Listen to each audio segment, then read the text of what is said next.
Hello, everybody, and welcome to a very, very festive holiday special one-shot that we are going to be running, where something quite incredible happens. A Christmas miracle. I'm going to say Christmas because then it's non-denominational. It sounds like Christmas, but this is I sometimes say Cribmas or Christmas.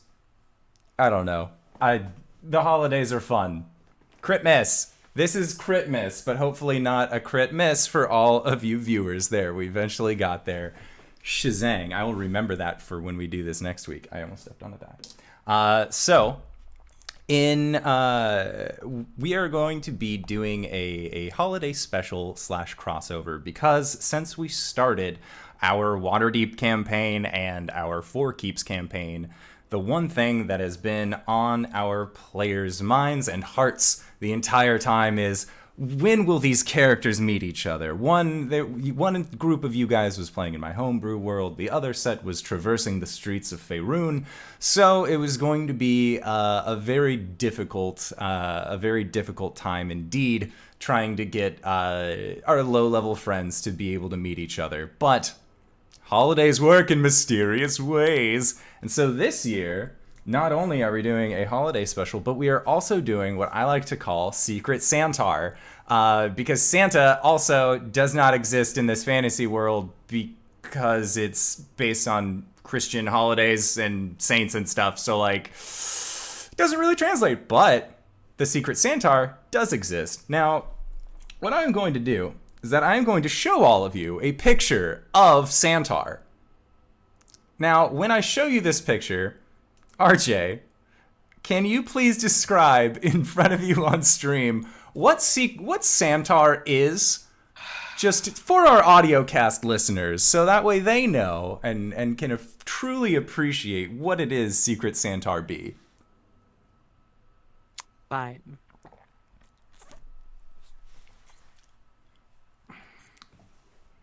He is up there on the stream, just waiting for you.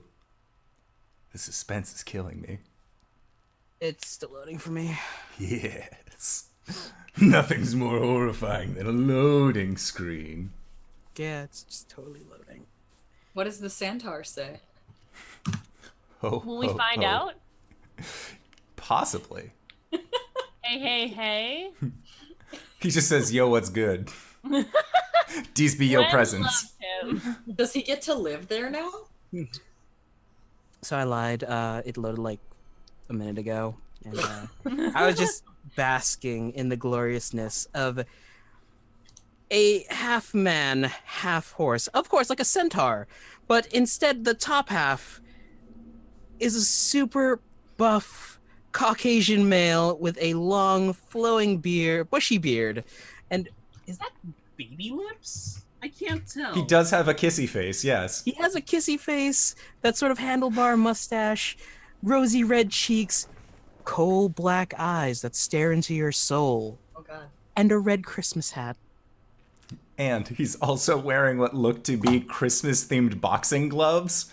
Oh, those are boxing gloves? I thought those are Little mittens. mittens. No, I have owned this ornament before. They are Why? boxing gloves. Because it's Boxing Day. It's, Oh. the Santaur is prepared for all. So, I feel like it should be impressed that the image that we're looking at is in fact a Christmas ornament. It's like it's all shiny and kind of like weirdly plasticky, like those old ornaments are, and it, like, honestly, it adds to the horror of the image. it's only Imagine- like $12 on Amazon.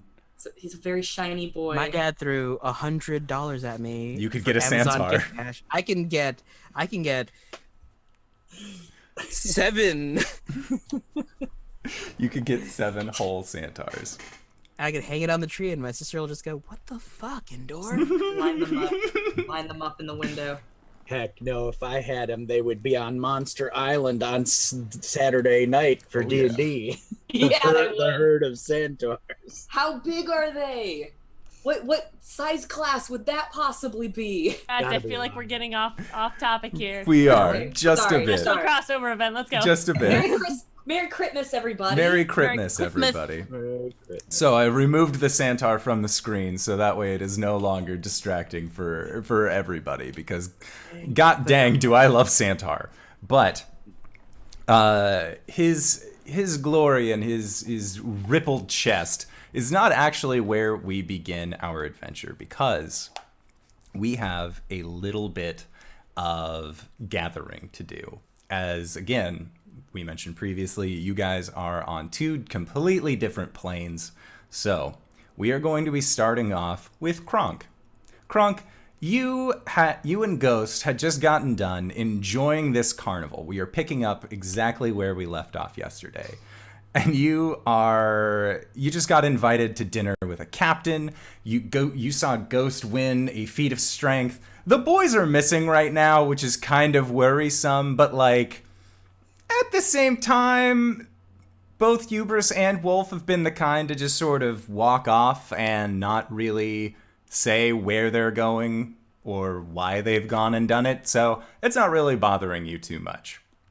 And as you are turning around to see Ghost, kind of worriedly looking around and focusing on herself, moving into the captain's food locker, or not food locker, but dining room is the proper word. Galley, yes. Boats. And you see everything around you just steadily begin to come to a halt. You see as Ghost turns, the hair that's kind of moving, where it was quickly moving, just sort of seems to slow down and then right itself into place. You hear the waves outside actually growing quieter and quieter and quieter until it seems like the entire world is at a standstill around you. And that is actually when you hear the sound of galloping coming from very, very far away from you. And it seems to be approaching closer and closer and closer. And as you look around, wondering where this galloping sound is coming from, when it is the only sound permeating through this utter silence that you found yourself in, you see rushing, coming up to the hallway underneath the aft castle that you had previously be walking in, what looks to be a bottom half of a horse, and then the top half is a very, very jacked man, almost as if he were strong enough to compete with you fairly in an arm wrestling competition. This man is so muscular, and he looks at you and just says, "Boy, we're going places, now hop on!" All right, I can move then. Yeah, you can move. Everything else around you is just completely standstill. Okay. What about my friends? Don't worry, your friends will come later, but right now, we just need you. All right. And I step over, and I'm 8 foot tall, so yeah. It's awkward. My feet are almost at the ground dangling if I'm sitting on, okay. on him. So you actually get up close to him, and as you do, your vision just turns a very bright white. As you kind of reach out your hand and you guys clasp hands where normally you would be getting onto his back. Hubris. Okay. Yep. Hubris. You are currently laying down in a prison cell on the brig of one of these ships. You have you see another man in front of you holding your firearm, and you aren't exactly sure what you can do, what's going to be going on. You've looked over and you've seen Wolf kind of lying face down on the ground, and as this figure in front of you is looking over your firearm, he begins to move it, kind of pointing towards you, and it is at that point where you also feel the world just slow down, until eventually all is quiet, all is silent. There's no creaking of wood, there's no moving or flowing of water outside. The ship itself seems to be at a standstill, and this figure in front of you just has your firearm pointed at like a 3/4 angle, pointing towards the ceiling. And that's when you also hear a clopping noise coming towards you, just, but a much hurried pace. and then throwing open the door behind the figure that was silhouetted by the flames, you just see this tall, imposing form with a burly six-pack chest. He's not wearing a shirt, but you can tell this dude is just ripped. And you see that his abs continue down until what look to be horse legs kind of jutting out from his bottom. And you see, looking over the back, that his lower half extends more out into the hallway. And he looks at you and says, "There's no time, we have to go." Okay. Can I grab my gun? Yeah, you can grab your pistol. Cool. I'm gonna grab my gun and gun whip the guy before I hop onto the back of the Centaur. Okay, and you see his hat just kind of turns in place. Let's go. And so, as you get close to this figure, who, as I may have failed to mention earlier, is wearing the telltale stocking cap of red with a white ball at the end. And he reaches his what looks almost to be a boxing glove mitted hand out to you, as you see that there is just this other large form of white on his back. And as you get close, your vision fades to white, as you are no longer, you find yourself no longer imposed upon by any of the bearings of reality. Cori and Gwen, both of you have just seen Blake raise up his crossbow, shoot out at a dwarf who got pinned onto a wall, and then began dripping down into a large form of gray ooze, as it began to, as you guys revealed yourself, the true enemy that you had been fighting, / the dwarves that you had been talking to that weren't really dwarves. Who knew? Who would have guessed by their strange verbal composure? And so as Blake, you see Blake reaching down to grab another crossbow bolt, and as he does, you see his hand begin to slow down. You can see that Calum is kind of like putting his hands up on the table, standing up to try and reach for his weapon. But eventually the two of them just seem to stop in place. And this creature, this large ooze that you guys have been are about to face off against, also seems to just be stopped entirely in place. And again, the sound of rushing water that was kind of far, a little bit further down the hallway that you knew of. You hear that kind of come to a stop until eventually the world around you is a very, very quiet, almost oppressive silence. As again, you're in a subterranean place, and for some reason, when it's quiet and you're underground, the spooky factor is just tripled. I don't like, that's just me, maybe not for everybody, but caves, not for this guy. And so that is when the both of you actually hear a clopping sound coming down the hallway. And looking over, Gwen, you see, and Cori both, see this ripped specimen of Santaur with this large white bushy beard, this red stocking cap with the ball at the end, very thick mustache. His arms look like tree trunks attached to the body of a man, and he just has these very thick gloves on as he kind of strides proudly into the room and says, "You were the last two I was looking for. Come on, I need you. I need your help." Cori? Divine sense. Okay.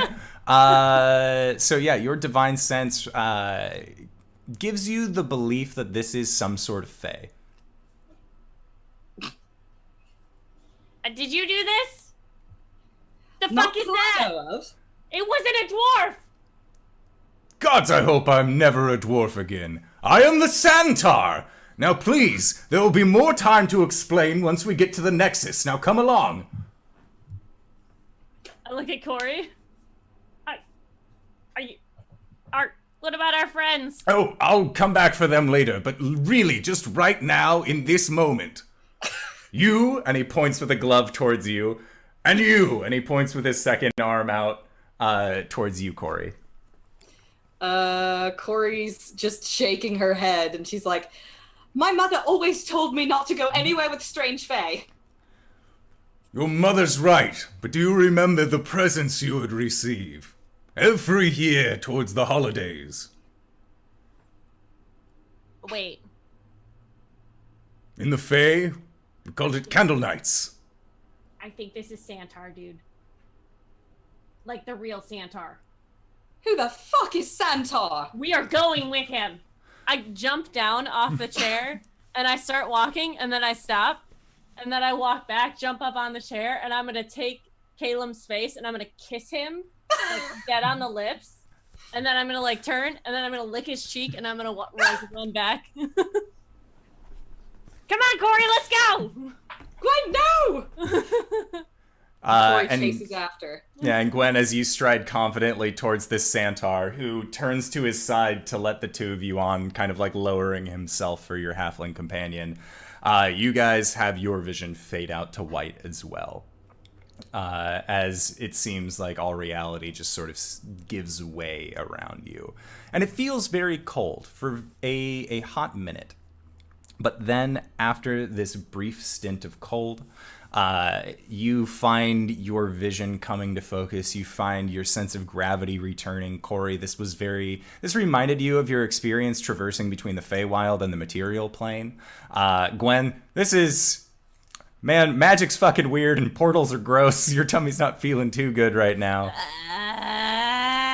But the two of you are now standing in a large metallic room that seems to be in a semicircle. And this semicircle has what looks to be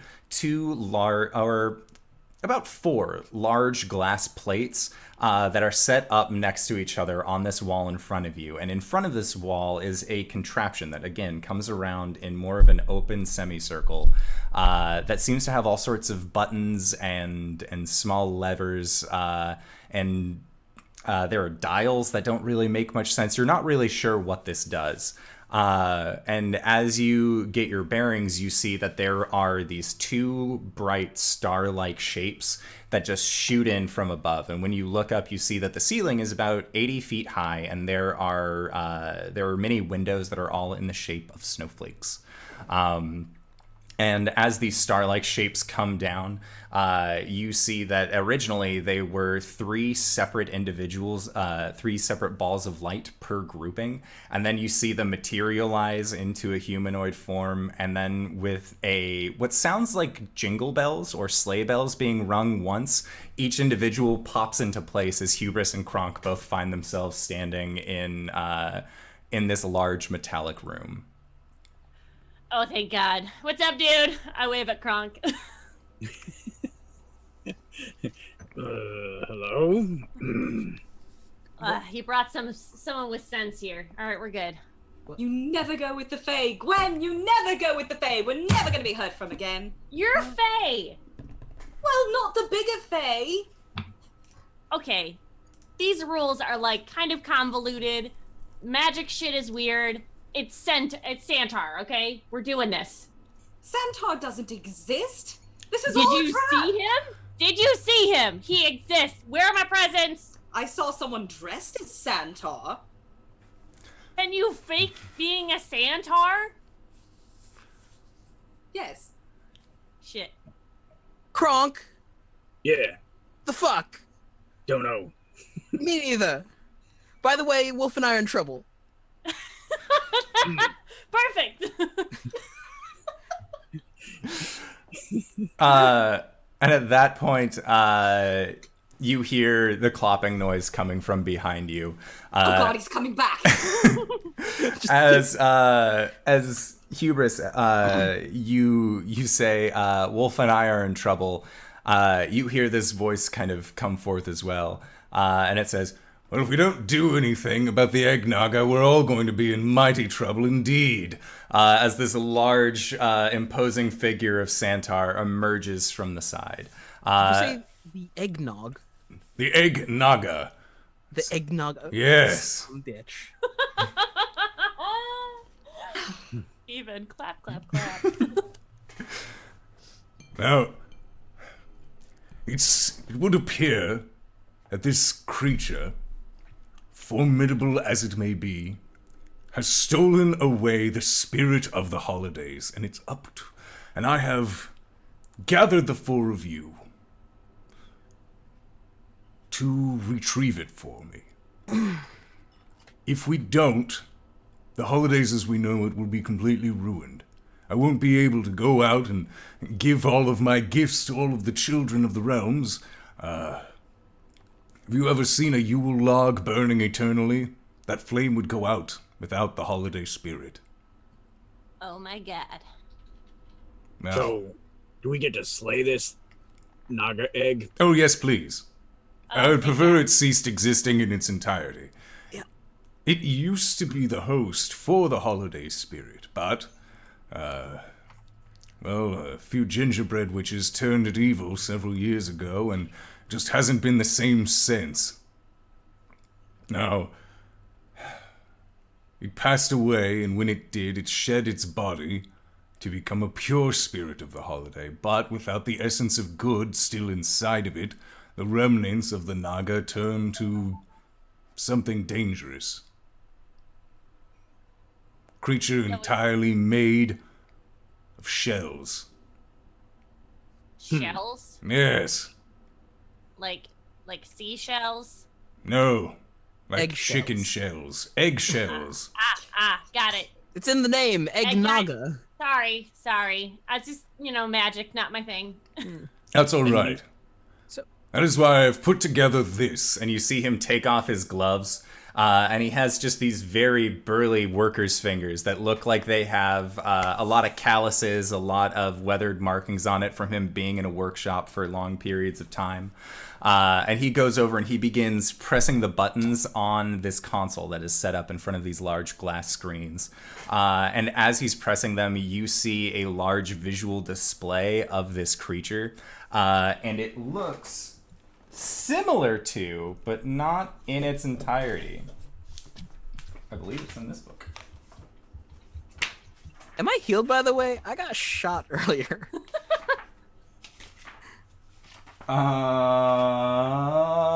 Yes. Just like, oh, so you assembled this crack team, but I've got a hole in my shoulder. There it is. Bit of a bummer. So it looks like this. Oh, fuck that. It looks like the giant skeleton of a snake, if that snake were made of eggshells. So it should break easy? Hopefully. And me without a hammer. Now, the only problem with it is that it used to be a spellcaster of sorts. Oh. Yes. It's quite powerful, but seeing as how the 4 of you, each strong in your own individual right, have been doing, I think, well on your adventures. Look, there are a lot of people to look over before the holidays start. It's a whole thing. It's just, I have this computer and I can't track anything. There's not enough. None of that makes sense to you people, and I get that. I get it. You should get some sort of application to help you track all your characters. You could What call kind it of app? something, I don't know, it's beyond my mind. What if I called it, Adventurers Beyond? No. I'll think of it. We'll Bed workshop. bath. Acronyms. We'll work on acronyms. We'll figure it out together. We're gonna have to contact Anachronisms Incorporated. I'd rather not. They are on the naughty list every year, except Viari. He's nice.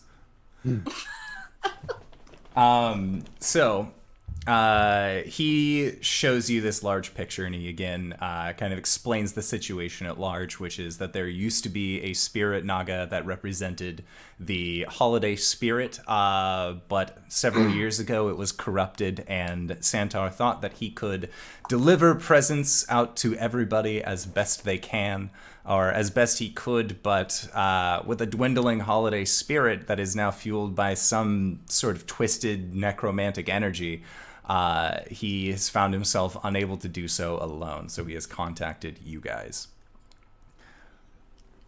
Now, I also understand that you all might not know each other, but I do understand that there's one place that adventurers do enjoy getting to meet each other, which is why I brought somebody else along with me.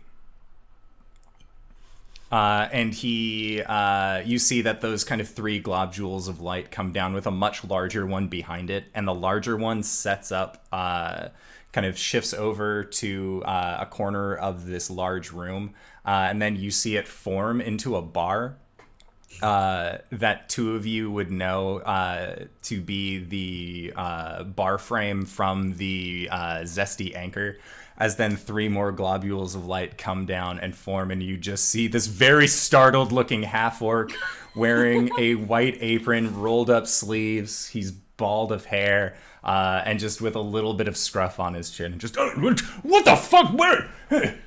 No, you keep Hey, Gwen! Bang, run!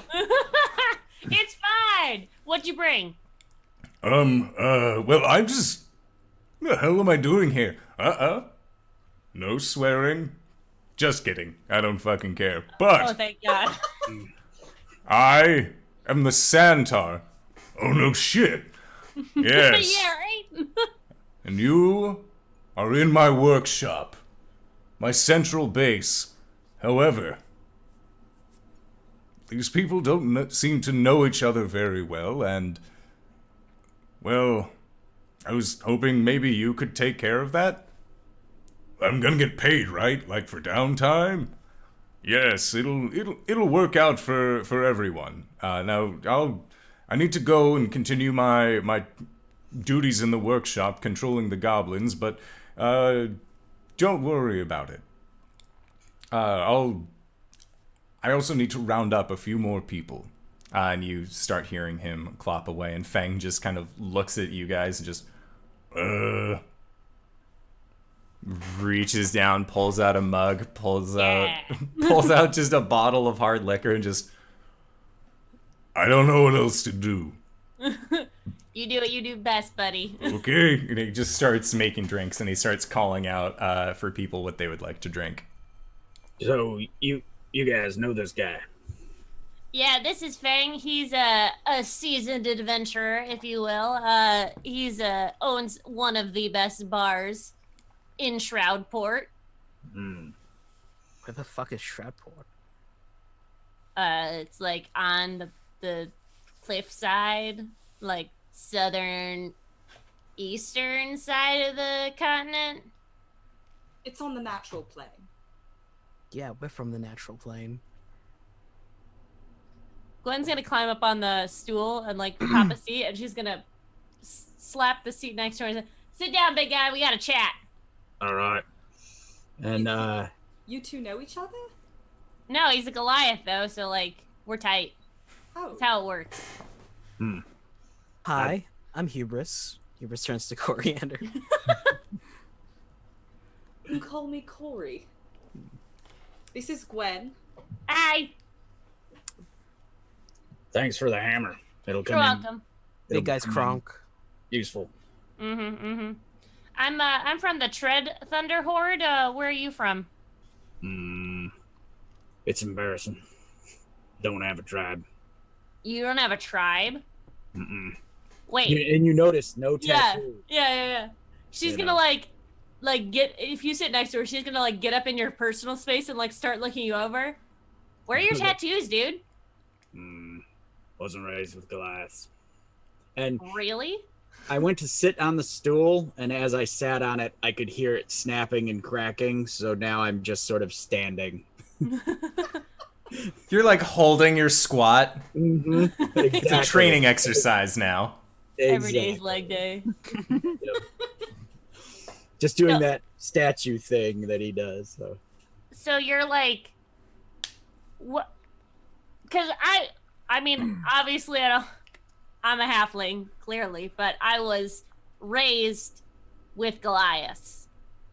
So like, weird how the world works. Never met many halflings. met a lot of gnomes, so. Yeah, fuck gnomes. Corey's gonna nudge And he Hubris. just doesn't say anything about it.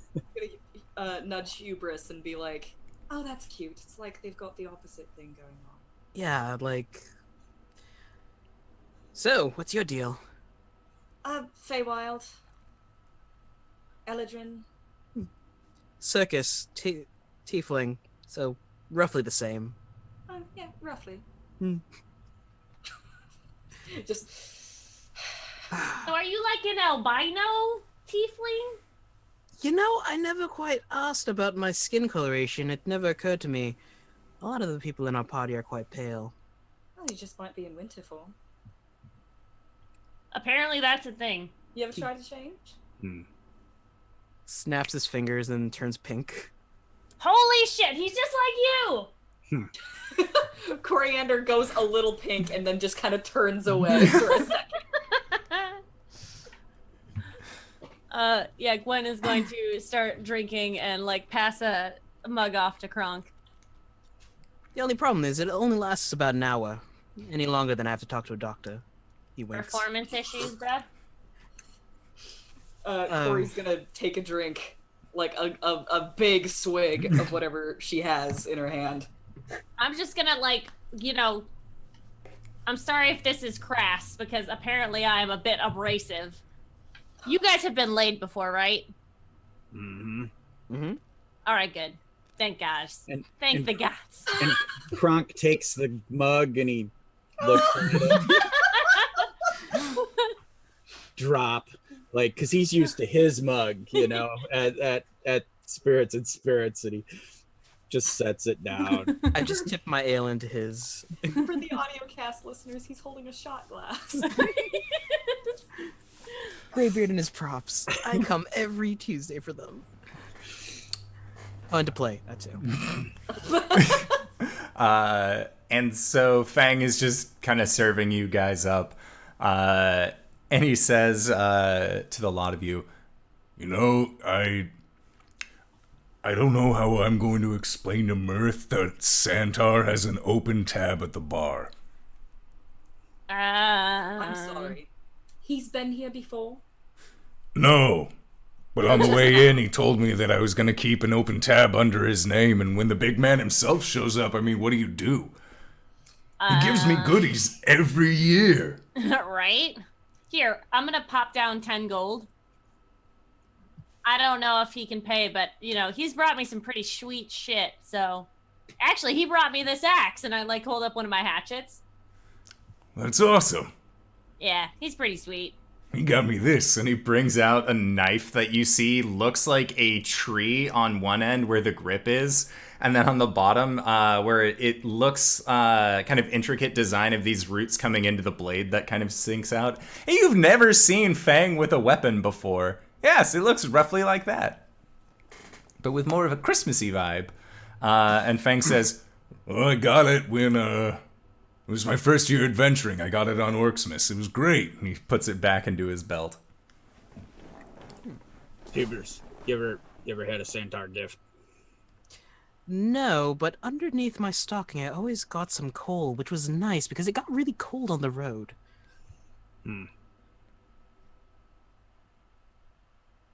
What? Where are you guys from? Faerun. Wait, that's where we're from? I thought we were from Waterdeep. Coriander drains her glass and thuds it down. Continent And of the Faerun. fuck is a Faerun? Whoa, calm down, Corey. Not like actually is it the continent or the world called Faerun? The continent is called Faerun. The world is called Toril. Okay. The continent of Faerun, more specifically Waterdeep. City of Waterdeep. Never heard of it. Yeah. Nope. Big man, how about you? Turns to... No, sorry. Smallish bigger man. Huh? Oh, I'm from Shroudport. Technically, I mean, if you really wanted to get into it, God, what is the name? It's been years. I don't remember. It's the Eastern Coast. Oh, like up near the place that starts with an M? Oh, no. Across the sea. It was across the sea a burning night. Started over there. Then I sailed down to the Isles of Alestria, adventured around there for a while, and then came up and started my bar. Which, apparently is now in Santa's workshop, so, like, that's a pretty good franchise opportunity. Yeah. You know, maybe, like, put some stickers in everybody's package as they go out, so they're like, oh, it's Zesty Anchor, that sounds like a really cool place to go to. You do realize these are going to miners, right? What? What do you mean? I thought you were giving stickers to packages, and then the packages got to the kids. And? Do kids drink at your bar? Not at my bar, but I drank when I was young, and I'm okay. You just see, like, Look at how he turned out. And His just big burly arms cross his chest. Right. For a drink. I'm a half-orc. Yeah, basically drinking out the tit. I mean, for the most part, yeah. Yeah. Right, so, pleasantries aside, what are your skills, gents? Well, I'm an entertainer. What kind of entertainer? Strip shows, mostly. No, I mean... Gwen slides a gold coin on the counter. Tempting, but no. My friend here and I, we typically run ruses, burglaries, thieving, general miscreantry. You guys are fucking rogues? Well, I don't know. What are we, really? Well, generally, he talks, and I punch. Yeah. He's the muscle, I'm the mouth. Is the muscle not supposed to talk? I turned to Cori. I'm pretending I'm not hearing any of this conversation. I prefer to stay friends with these people. Oh, shit. Well, I handle the punchy punch in our group. Cori handles the magic shit. No, I don't. Yeah, you do. No. Hoof in and out of places. I can teleport. That's about it. I sword. Mostly just swords. Mm-hmm. Yeah. Unless, Swords, of course, dude. you want to hear about Corlon. Oh my god. Please don't ask her about Coraline. Oh, you know something about Corlon bleeding becoming part of the elves, blah blah blah. Yeah, I've heard this sermon before. He's already got it. And Kronk reaches over, like, over the bar and just grabs a bottle. This sippy cup is not enough. And Fang he also agrees, and you see him taking a bottle as well. And Hubris, he turns to you with the most tired look that he can possibly give a man and just says, please. I reach over the bar and I pat him. Please don't have her talk about Coralon, not again. I tip the bottle towards his mouth. Shh. No more pain. No What the fuck are you doing? Like, kind of bats more your head pain. away. Just drink. Dude, calm down, you piece of shit. All right. If you would actually listen, maybe I wouldn't repeat myself so much. Kronk flicks the cork out of the thing. Sort of tips it back. On a different note, since this isn't your bar, mostly, do you want to fight? What? Me? No, fuck you. Sorry. I'm just a little out of my element, okay? Tuesday was a bit crazy for me. What's a Tuesday? And Gwen's a little not used to being after Ghost. Anyways, Kronk, would you like to fight? Sure. Oh no. Wouldn't have it any other way. Oh my god. Kronk, don't go 100. No. No, dude. That's not how you spar. What the fuck are you talking about? Oh, thank god. Thank god. It's all right. I'm a healer. Oh, I'm sorry, I'm just having flashbacks. Really bad flashbacks. No, Is it hot in here? You don't have any, like, ghost killing powers, do you? Yes, Gwen. I don't have any. No, I can't use magic. Good. Technically, Gwen has killed a ghost. Technically, Gwen also has a ghost. Yeah, I That's know. true. No, I don't know what you're asking, but I'm gonna say no. First one to a knee. Any way you want. And he cracks his neck both directions. You know, it sounds like stones grinding. Cool. So aside from me being the mouth, I think I'm the range specialist on the group. Like Hubris is. All right, we're gonna spar up. Okay. Mana, which is not great because you're stronger than me, but if I rage, it doesn't matter. So It'll be fine. yeah. All right, let's do this, big guy. All right.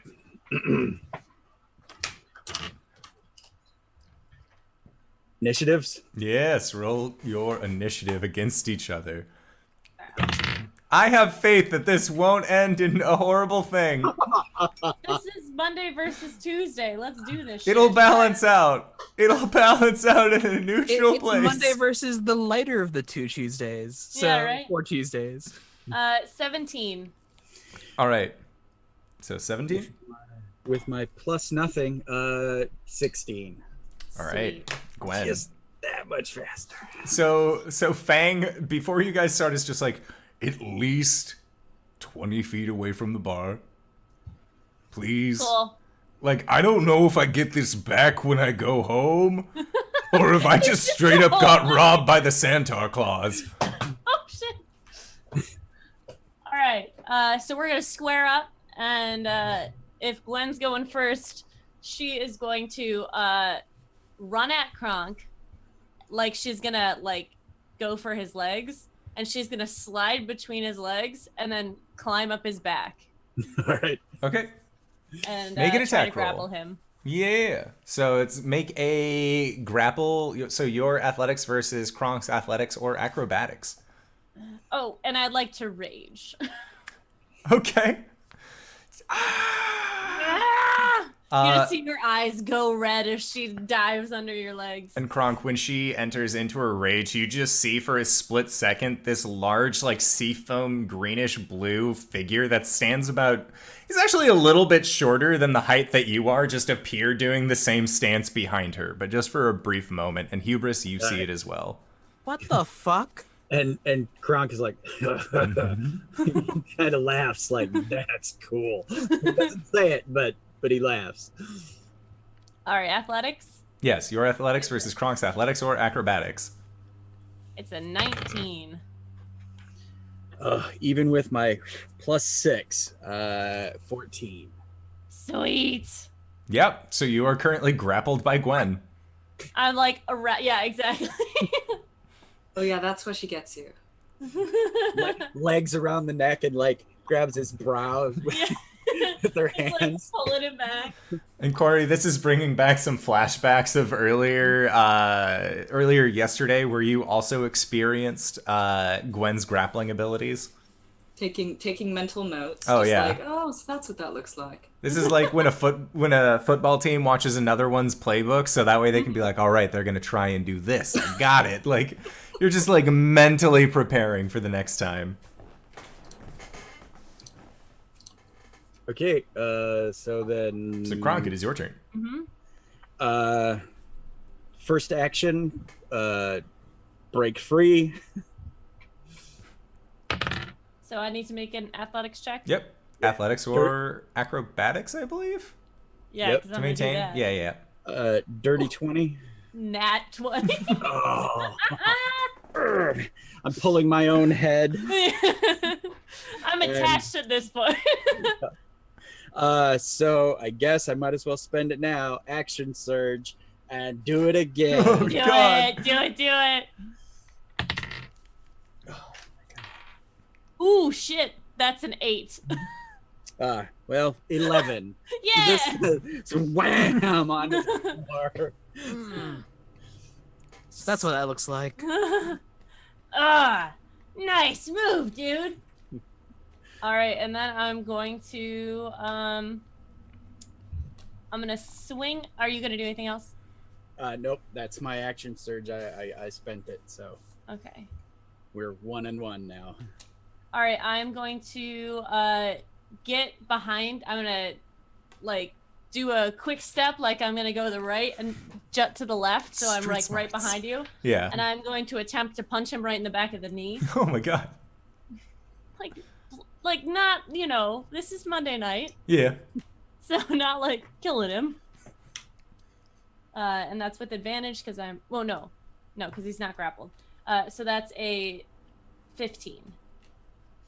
Oh. Right in the greave. Ah! Nice. That is my. I'm done. All right, big old size 22 boot to the body. I was gonna To say the Yeah. central mass. yeah, to everything. All right. It's like a football. You just kind of hit all of it. Natty 20. Yeah. Do it. This is no. non-lethal, right? Right. It's boot Right. damage. Damage. So 1 plus my 4 times 2. Where is it? Just one, Add your 2, modifier 3, twice 4. for this. Oh, All right. So 10 points of damage as you get Woo! booted by, like I said. Oh, and I would imagine I have on my big purple elf boots. So You do indeed. very Yeah. quiet. If anything, Alright, you just hear the impact of boot hitting person. I kind of just like. Wow. And I am going to. You just got kicked in your chest. I did. So my 2-weapon fighting does not work when I'm like I can't one hand in the other hand, right? Your That's the first fists thing. are natural weapons? My fists are natural weapons. So I'm gonna give him the old 1-2 in the Okay. knees, Oh, jeez. in the back of the knees. Right in the soft spot. Just Yeah. like, Yeah. So the first one, nope, that's a 13. I'm gonna roll you this time, and that one is an 18. Oh, that hits. Okay, so that is 5 points of bludgeoning damage, All right. non-lethal. Okay.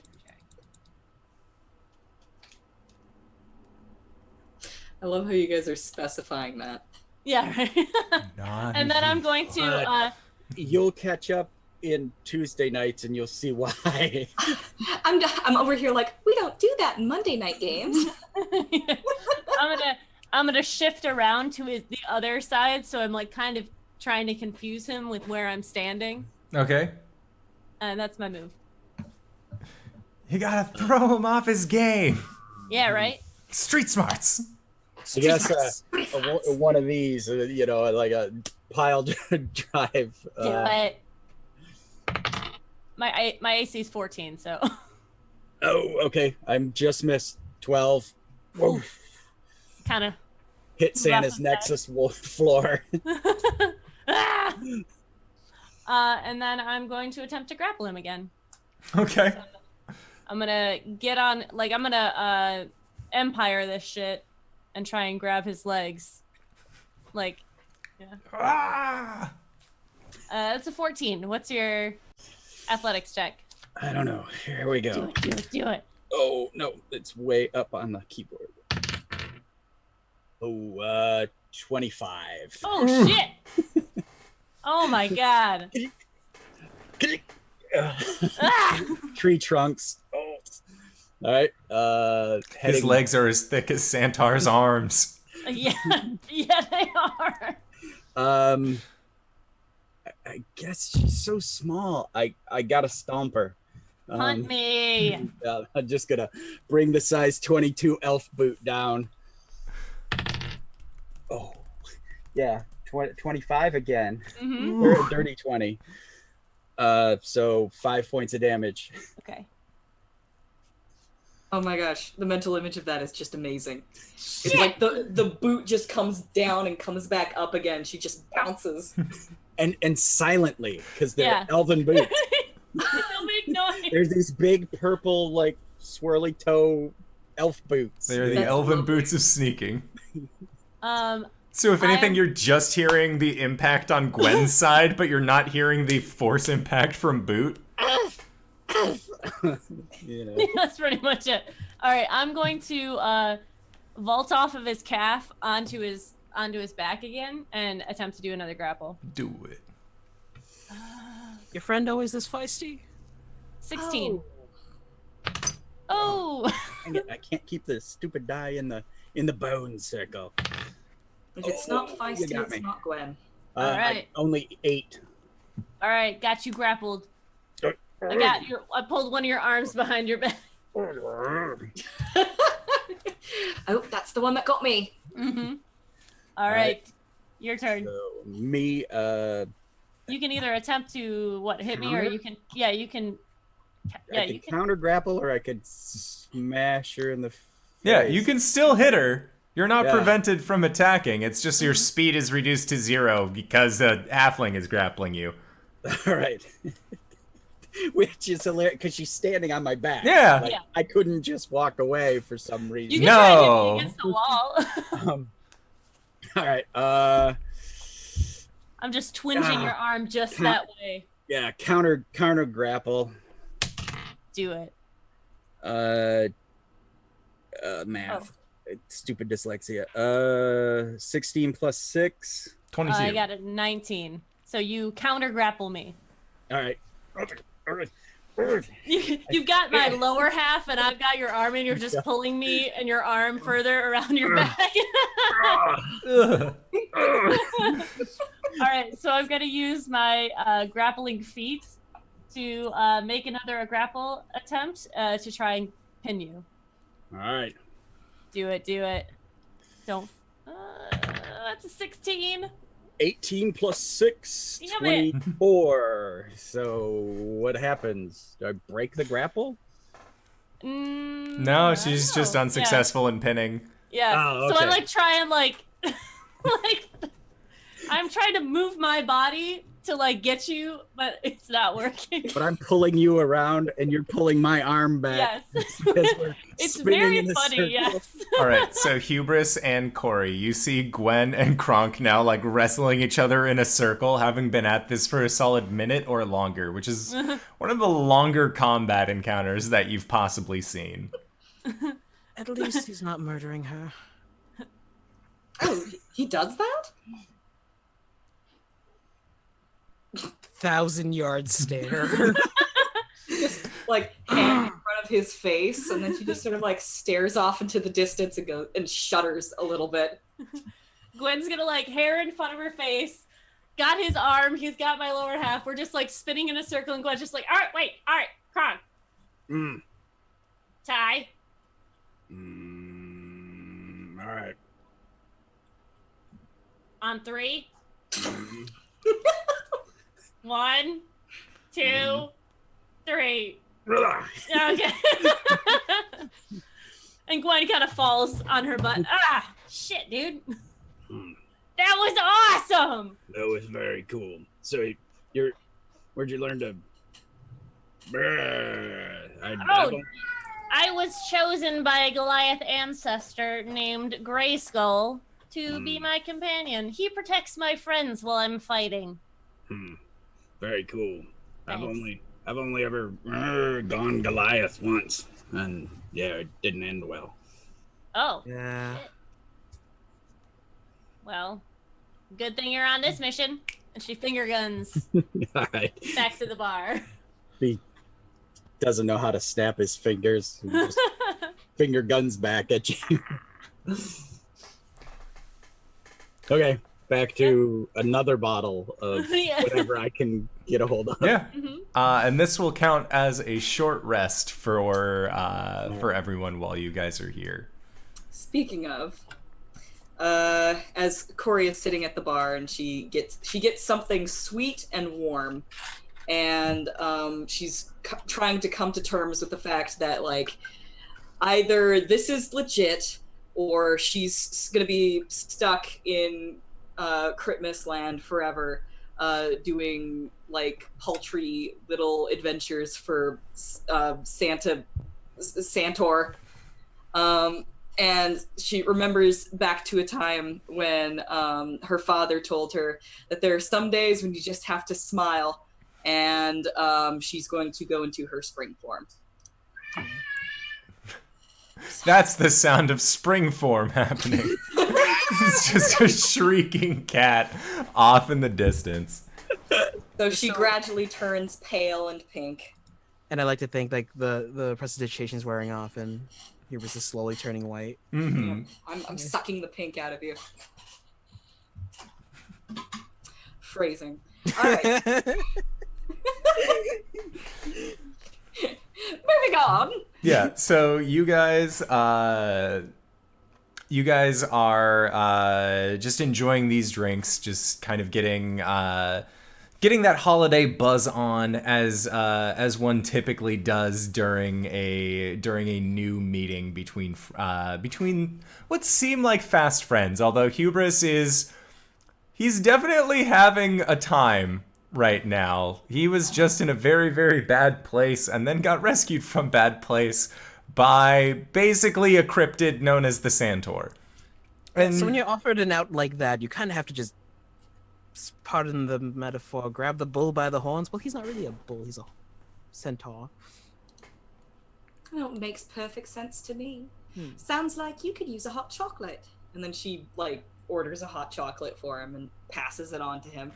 And Fang just kind of looks at you, he's like, I don't know if I actually have the ingredients to. and then you hear a sleigh bell sound again, and he looks down and there is just a hot chocolate that has appeared on the bar itself. Just, Okay, I gotta figure out how to do that. I gotta figure out how to do that at my place. I gotta figure out how to do that in my place. Oh, you own a bar? We own a bar. It's Spirits and Spirits. On second thought, it's not good to eat or drink anything that the Fae give you. You get trapped here forever? Yes. Wait, hold on. I got an idea. and you see Fang kind of like reach down underneath the bar that he has set up, and then he pulls out this bottle that has a very dark tint to it, and he says, It's called Kahlua. I found it on the Isles of Alestria. If we mix it with this hot chocolate and then I give it to you, then it's something I gave, not the Fae gave, right? That math adds up. And he is paying you for it. Yeah, he's paying me for all of this. This is great. I don't even have this on my menu. I don't know what Mirth is going to charge him because honestly, I am really bad with finances. Not Yeah. my thing. We kind of noticed. Yeah, we figured that out. Oh. Okay, gotta But yes, that should learn be how to fine. keep That'll things a secret. reach. That'll reach the requirements, I think, yeah, in order for gift.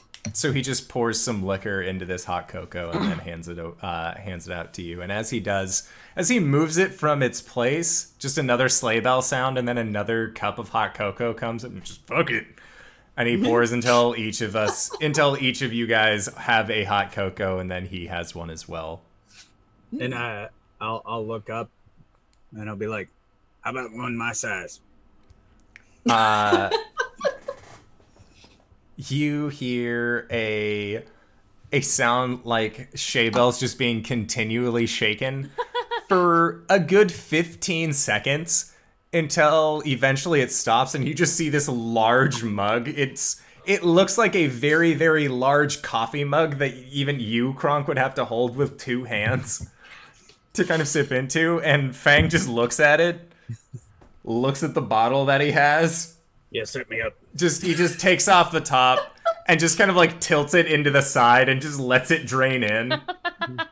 Click. It's like a fucking margarita. Yeah, he sets it down into the hot cocoa as a bottle, and then he pulls it out, so the suction force from the rest of the water is just pulling any remnants of booze that was in the bottle. That's a neat trick.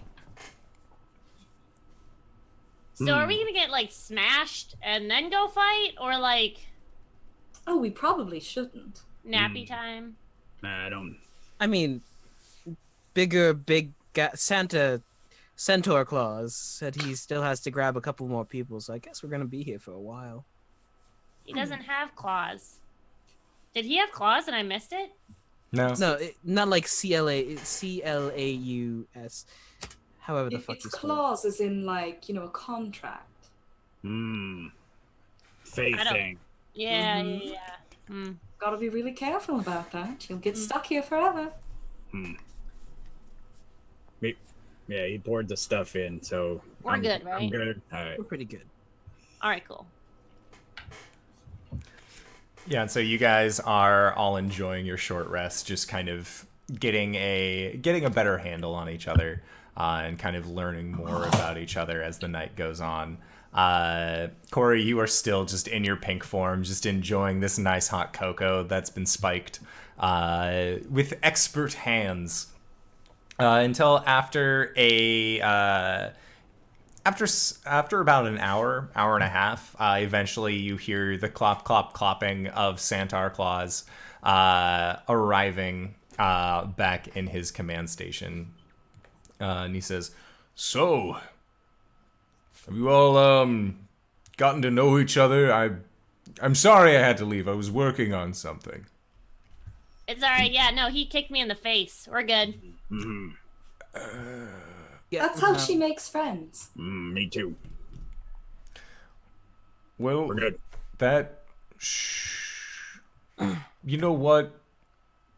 and he kind of reaches into a pouch that he has on his side and pulls out this long piece of paper that seems to continuously stay in this small side pouch, but it just continues to unfurl until he looks at it, just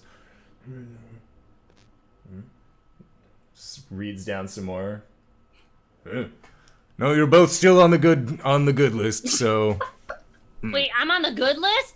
Fuck yeah, bitches! yeah, you've been doing good stuff lately, I guess. I've honestly left it all up to automation. This list kind of corrects itself over time. Cool. But For those of you listening at home, Greybeards is whistling, reached over, and grabbed a tinfoil helmet, as if the CIA or FBI are trying to hack his brain. As if Santaur. Santa. Oh, Santaur. Santaur. All right, As so I've made friends with Hubris. He's very damaged, and I can probably fix him. I So, lean over to KRONK. They're gonna bang. Hubris is weird about that. What, is he like a eunuch or something? Oh, it's just been, it's a long story. And neither KRONK or Gwen can be quiet, so obviously they're hearing us, saying this because neither one of us could whisper. it's one of those things where like Gwen leans over and says the thing, but it's at the stage whisper level volume, and you as an entertainer are just like, I think we're riffing right now. I got this. I'll stage whisper back. That's what we need. And so Hubris and Cori, you both hear them just kind of having this conversation off to the side. it's nothing like that. Mm-hmm. Mm-hmm. Say that now. Anyways, we gotta kill something? yes, the egg naga, as it were. Now, I understand that the area around us isn't exactly the most hospitable for all of you, but I do have fancy coats I can give you that will keep you warm, and I can take you most of the way there. Again, I'm working on a very tight schedule. My ETA for completing presents shifts from like 2 weeks to 1 week to 3 weeks. There's no consistency. I'm not even looking at when it's gonna be done. I'm just focusing on getting everything set up. That's how I live my life. It's a good way to do it. All right, now, one of the things I worked up Is this, and he kind of like goes around the corner and then comes back, and you see that he has kind of like harnessed his upper half into what looks to be a red kind of sleigh cart, that is open for 4 individuals to sit inside of. Like, No, like, this is much easier for me. I've worked out my upper half a lot, and my lower half gets naturally built from just, walking on it all the time. But Yeah. having this harness on makes things easier for me, so that way I'm not hurting myself while I'm doing this. It's a whole spiel. But, Whatever you into, boss. like I said, I can take you all most of the way there. It'll just be a matter of getting in, getting cozy. Don't forget those hot cocos, they're very important. Oh, What about what? We already drank them. And then you kind of look behind you, and there is just each a similar sized hot cocoa to the one you had before. Hey, are you gonna trap us here? Kronk looks at Cori. Cori looks at Why the would hot I cocoa. do that? I don't know, man. Feywild. Do you want a job? Mm, no, Free I'm housing, for an axe. build toys, build weapons, build whatever. Hey, I No, am we not would a. I am very not a much. gnome. Very much prefer to go back. I am an elf. We would very much prefer to go back to where we were after we handle all of this. Oh, Because yeah. like there are people who are in danger, right? So we should help. If Oh, there right, are our peop- friends. Yeah. Sorry, I kind of forgot. Oh no, I mean here. There's people in Oh. danger here. There's some sort of eggnogger. So we should help, but we would very much like to go exactly back to where we were before. At the very moment when we left. Yeah. It's for very sure. important that we go to the exact time and place that we were before. Can for you them. send us back like a second All of us. before? Sadly, that is one power that I do not have control over, but Oh, thank God.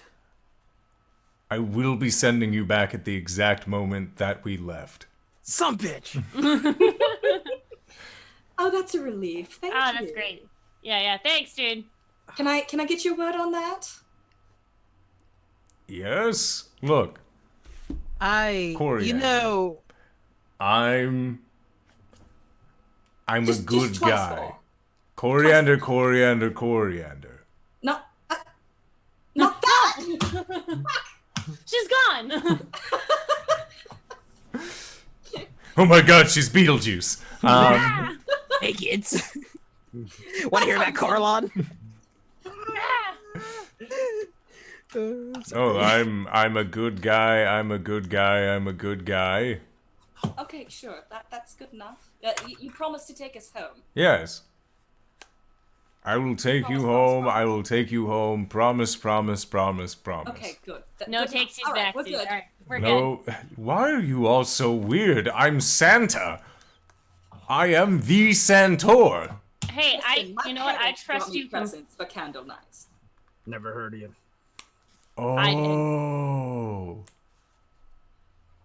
Candle Nights is not my jurisdiction. That would explain a lot. I'm sorry? It's not a problem. You know, it was actually a kobold who used to run that, but then about 4 years ago, this famous wizard took over the whole thing, and Candle Nights has just been weird ever since then. Well, people say a lot of things from the Feywild are weird, so that seems about right. Oh, this is true. Can we go rescue some people now? You know, because I think they're in danger. Oh, that's why I have myself attached to this giant red sleigh that is When prepared. Totally trying to get up into it. It's just like a little bit too high for her. So she's like, shit. All right, I face step into the sleigh. Okay. God damn it, Cori. Just hops in. I like trying to figure out where I'm gonna sit that I'm not crushing someone else, and You two are both very lucky you're cute. And I guess I'll squish in next to Gwen. Like, I'll go ahead and just plop on the floor. I'll sit cross-legged on the floor so he has more room. Aww. Hubris is gonna stand, put like his boot against the railing of the sleigh, pull out his gun. Tally ho, I guess. The fuck is that? And as you say that, that is where the clopping noises pick up again, and you guys feel this cart getting pulled. It doesn't seem like necessarily the cart is getting pulled forward, as you don't actually feel any momentum around you, but it instead feels like reality is kind of shifting to keep pace with how Santaur is moving around. So as he continues, you find yourself going forward much quicker than he is actually keeping up pace with. And you see him wrap around the inside of his command station and then exit out of a window. And as you guys ride through the air, you look back and you can see that there are just these snowflakes that are kind of mixed with almost what looks to be stardust kind of trailing behind you guys as you ride off into the night sky in search of this dangerous eggnaga. And that is where we are going to go into our first break of the evening. So I wanted to say thank you to everybody who has decided to stop by and join us for this wonderful holiday event. Yeah. As our characters finally get to meet each other in a crossover, and the secret Santaur is no longer a secret. He's a great guy. So we are going to try and be back between 5 to 10 minutes. If you're interested in rewatching this episode or catching up on it early, you can find us on our Patreon, which I have done this for, so that didn't do it at all, but that's fine. So if I do this and then do this, nope, didn't work. That's fine. I thought I had set it up to post a link to the Patreon. Well, I fucked up. Never mind. So it'll be fine. But I will post a link. Yeah, thank you. Yes. Yay. So if you would like times in order to summon Patreon. So we are going to be right back between 5 and 10 minutes. So don't go no place, and we will see you guys shortly. All right, everybody. Bye-bye. Sup, bitches? Yeah. The call of Cyberwolf worked. We said lore in chat, and this he rove. So we are picking up where we last left off. You guys are drinking the hot cocoa that Santaur gave you on your ride out, and as you drink it, it actually has a mild sobering effect to it. So where you guys have just kind of been drinking, doing whatever on your way outside, as soon as you get into the cold and you take a few of these, a few drinks out of this hot cocoa, you actually find yourself sobering up enough that being in this cart really isn't as difficult as you thought that it was previously. And you guys are flying through a cloudless night sky, being led by Santaur. And you see that he has, he at one point extends his hand upward, and a globule of red light appears in front of him about 30 yards in front and just seems to kind of go in front of him as he's galloping through the sky. I can't see anything. What are we doing? Where are we going? I'll look down. You are about 200 feet off the ground. Was a bad idea. This is higher than rooftops. Yeah. It's kind of fun. And KRONK like, whoa, yo! Like a cat. Hubris just like latches onto the side, like, stop that! See him scramble a little bit, and then he finds a good spot to just sit out. Spinning the teacups too fast. And Santaur also contributes that you guys should probably stop that, as it's very difficult for him to maintain his course while being tipped from these reins on his back. And you guys travel for a good 45 minutes about an hour, it seems like you guys are just going through this sky. And again, it seems like the realm itself is actually shifting in position around you guys rather than you guys traveling through the night sky. So you aren't getting buffeted by any extreme winds. And if anything, it almost seems like a ball that's rolling on the ground, but you guys stay stationary around it. Until yep. KRONK will take the heels of his fuzzy purple boots and put his heels together so that it's like a chair for Gwen. So you just lean back in purple fuzz.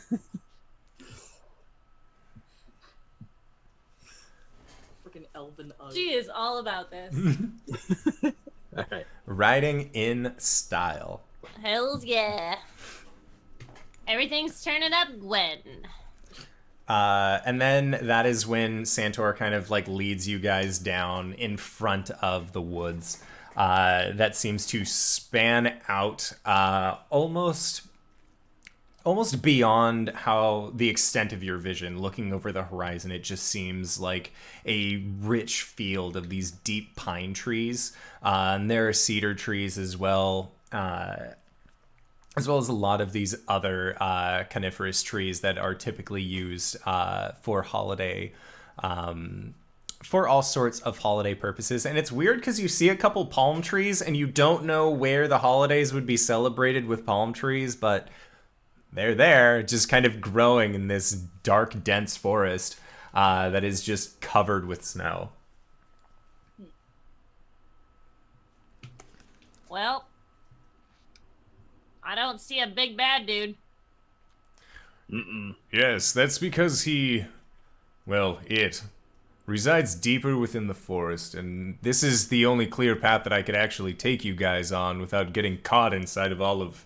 And he points at the woods. That. It's the Endless Wood. It's where I get most of the materials to make a lot of the wooden toys that I give out to children. It's literally infinite. I have flown over this thing too many times, or at least tried. I never get to the end, and that's saying something because I can gallop at, well, I mean, I deliver all the toys across the multiverse in a single night. You know how fast I could gallop. Really fast. A lot of math involved. Sounds like it's not real, but you know, magic shit. It's cool. What if I were to tell you a wizard did it? Yeah, that's Yeah. fine. So, when you take care of this creature, because you're going to need to go into there, And he points towards the woods again. It should be about a straight shot, maybe hour, 2 hours in. I know general areas. I was using a tracking, like a location device, but it just, you know, you never really know if it's actually pointing you across the street or directly on the thing. So I have a rough guesstimate of where you can actually find this eggnog up. But when you do, when you're successful, just crack the end of this. And he reaches into his pocket and he pulls out what looks to be a large candy cane. And he hands it to, he actually hands it to Hubris. God damn it. As he says, you seem like the kind of guy who understands how to use one of these things. When you need me to come pick you up, point it to the sky and break off the bottom part. A flare will shoot out of the top into the sky. I'll know where you guys are. I can come by and I can pick you up. We can set a rendezvous. Rendezvous. It's an For elven you term I picked up. Two. So, All right. Anything we need to know about this big old bad? Like hitting him? Does it hit him hard, or is it like magic shit? he's or not like... resistant to magics, but it used to be a wizard of sorts. It didn't have hands to cast spells, but it only needed its voice. So get prepared in case it has any kind of magic ability.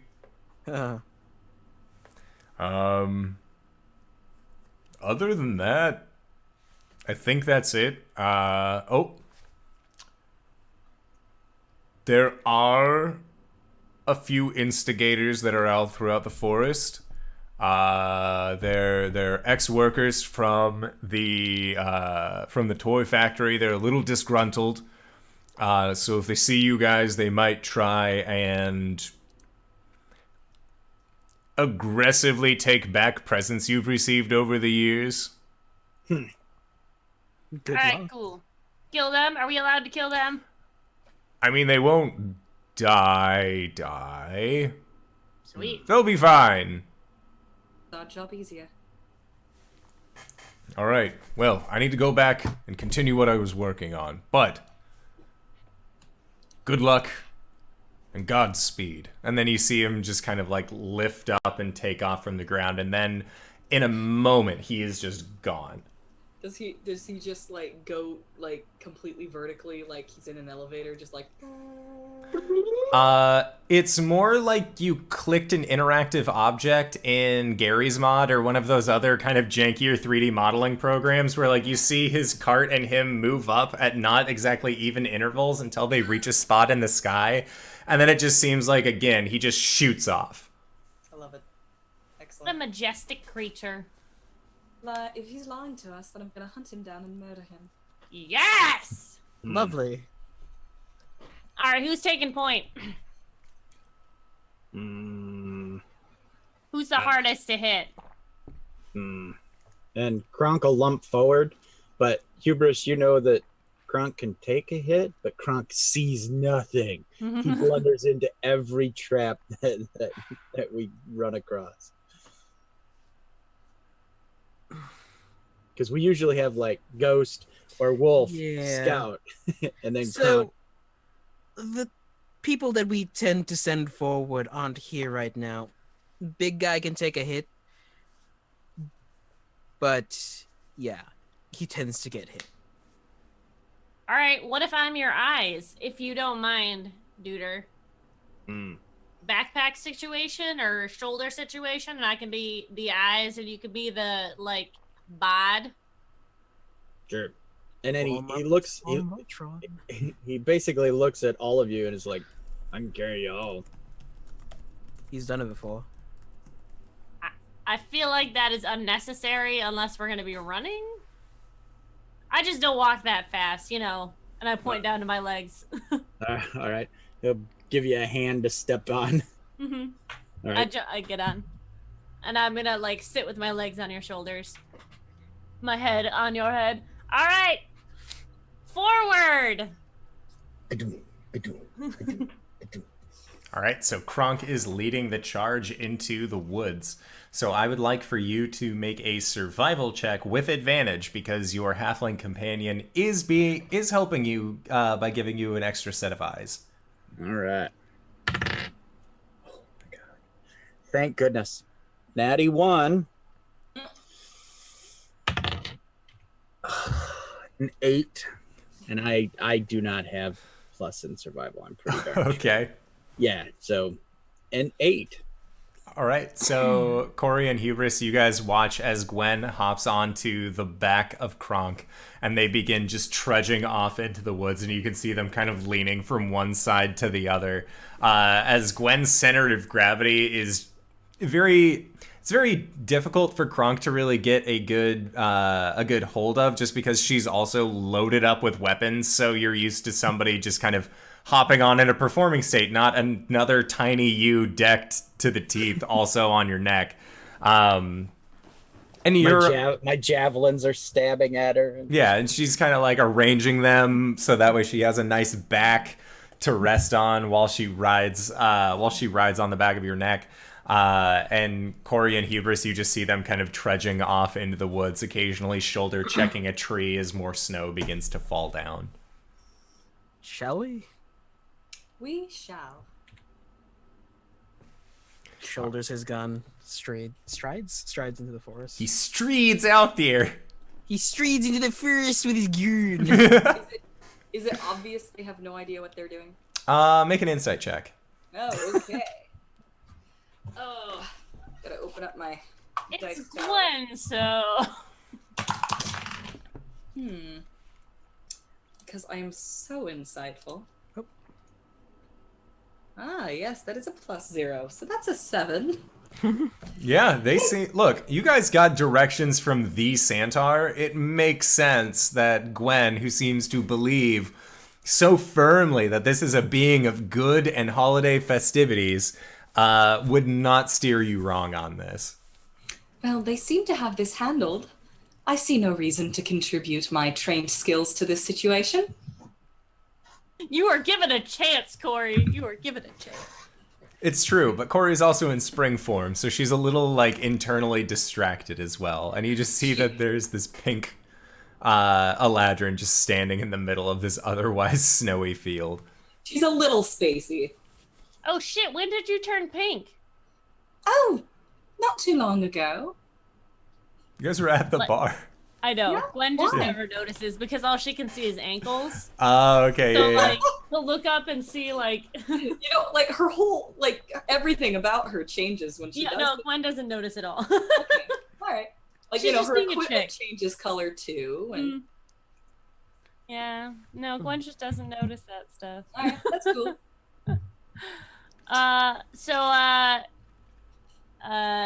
Albino dude. Hubris. Hubris. Are you humorous? No. Are you well, Funny? I'm pretty. I can be funny when I want to be. Tell me a joke. Be funny right now. My entire life is a joke. That wasn't that funny. That was just sad. I know. It's kind of funny. Kronk looks over and is like, "You're funny." Oof. So anyway, we're there with the dignitary. The clown has his hand in a pickle jar, and I'm standing there next to my dad. And Damn the it. clown is like just wrenches his hand out the pickle jar and smacks the dignitary across the face. And now I'm standing there in abject horror, and my dad is like, "Well, we're dead. We didn't die. I'm here, so." I didn't get it the first time I heard it. I didn't even. I like the first sentence, and then I was just too much. It was too much. You I thought need you to never simple knew it your down. father. Oh no, that was adopted. I knew my father, but not like. I knew my father, but I didn't know my dad. Or is it the other way around? Hmm. That man may have been your father, but he wasn't your daddy. There you go. You can always find a daddy. It's easier that way. His name is Fang. I go down to the Kronk. Who's your daddy? No idea. Yeah, I had like 6 dads. I felt like it'd be just 6 dads, all wearing jean jackets. That sounds confusing. Imagine Nah, it's how like a fast tribe they could build a situation. deck. Tribes like a troop. Well, like a troop of what? Gladiators. Yeah, I mean almost exactly like that. Hmm. Like we had like 6 moms, and like I mean like any adult is technically your mom, so like. But I was already technically kind of an adult in their society when I got there. I mean, I wasn't like a halfling adult. I was like, their adult is like age 12, and I was like, I don't know, 16 or something when I got there. So like, but they still took care of me like I was. And Gwen just keeps going on this long conversation as we're walking. We're all As we get children in more the and eyes of more Coral. lost. We're all God's children. All right, I would like for you guys to mean, make the elves perception among us are. checks as you continue going through this wood. A what? Perception check? Perception. Gotta be a 1-5. 21. No, wait, actually. No, that's wrong. Sorry, I said my athletics. That's 18. Okay. 10. 6 plus nothing. 6. What about you, Hubris? Big 1-5. Okay, so Hubris and Coriander, you guys are actually the first ones to notice this, but you see what look to be dark shapes kind of moving along the outer rushes of tree area where you guys are. And you both have dark vision, so you can actually make this out pretty clear. To you, Hubris, it just looks like almost kind of similar to how Santaur looked, but smaller. But Cori, what you end up being able to make out is that you see that there are these little green-skinned humanoids riding on the back of wolves as they kind of rush through the woods. And you see that they have these red Christmas hats on, and they have little green vests that they seem to be wearing as well, with a red collar that kind of comes out in very sharp angles around their neck. And these creatures end up kind of coming around to the back of where you guys are and then steadily trudging forward through the snow. And Cori, you're the only one who was able to spot what they looked like exactly, but both you and Hubris were able to point out where you actually saw these creatures forming. But Gwen and KRONK are just having a time talking about their parents and talking about various daddies as they continue trudging through the snow. I was raised by Eladrin. By the way, she takes out her sword and points it at them. We're being followed. Oh, yeah. All right. And that was the first time I killed a man. All right. Yeah. And then when she pulls a sword, I'm like, all right, back roll. And I pull basically the back of your seat out from behind you. Ah! Gwen does a superhero landing. It's horrible on your knees. It's in the snow. It's fine. It's fine, but I would like for you guys to roll initiative as you see that there are 3 of these goblins on 3 wolves that are all kind of like creeping up on you guys from the back. Initiatizing. 14. Okay. I won 13. So Gwen was 13. 14. 14, sorry. KRONK, you were 13. 13. Hubris? 17. Okay, and then Cori. Oh. 6. You say 6? 6. Okay. I'm telling you, when Caleb isn't here, It's all Cori's Cori. job to roll the lowest. Okay. You're just giving out orders. See, there and there and there, so you get to attack last. So, Hubris, you were actually at the top of the round. We're cool to kill these things, right? they can't die. Do it. That's gonna suck. He points his pistol and then fires a Eldritch Blast. Okay. Say it. Fucking say it. I fire my Eldritch Blast. Woo! Yeah, he said it because we wanted him to, not because he did it. Peer pressure, Warlock. For 20 to hit. Okay, yeah, 20 hits. And 7, 8, 9, 10, 11 points of force damage. All right, were you shooting at the wolf or the rider? The rider. Okay, so this blast hits the rider square in the chest, and you just see him get rocketed off the back and then fall into the snow as you see that there is a depression in the snow of like a Vesuvian man goblin size that has just been sunken in with a small sizzling trail of smoke that seems to be coming from the central chest region. And the wolf kind of like looks back and then looks at you and then bars its teeth. As it seems like the other goblins as well kind of like look over at it, look at you and just ah! And they seem to be like trying to like give a ferocious face while looking at you. Hubris just like spins the cylinder and goes, rawr. So then next up is going to be Gwen. Did that sound like an actual gunshot? It sounded like a magical effect firing off, as Hubris's Oh, okay. firearm doesn't use smoke powder. Cool. All right, Gwen like looks up from her one knee and her eyes go red and she is going to tiny rage. She's gonna pull out her battle axe and she's gonna run at them. Are they within 25 feet? Yes. All right, she's gonna fuck them up is what she's gonna do. Do it. I say I'm gonna go for the wolf without, or the wolf with a rider. Okay, so there are 2 wolves with riders still, and then there is 1 wolf without. Yeah, whichever one's closer. Okay. Oh, that was gonna be a 16, but that was a 12. There's a 12. So a 12, and you said that you were attacking one of these wolves. Yes, sir. All right, so I want to believe in my heart of hearts that is fine. As a wolf has AC 13. God fucking damn it. Yeah, so you are just short of being able to actually cause damage onto this wolf. But you are now in the thick of it, as there are 3 wolves and 2 riders now all kind of centered over where you are. Next up is KRONK. KRONK Gorblatz! Yep.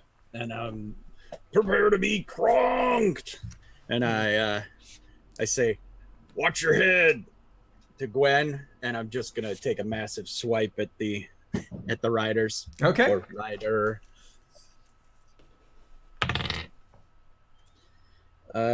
21.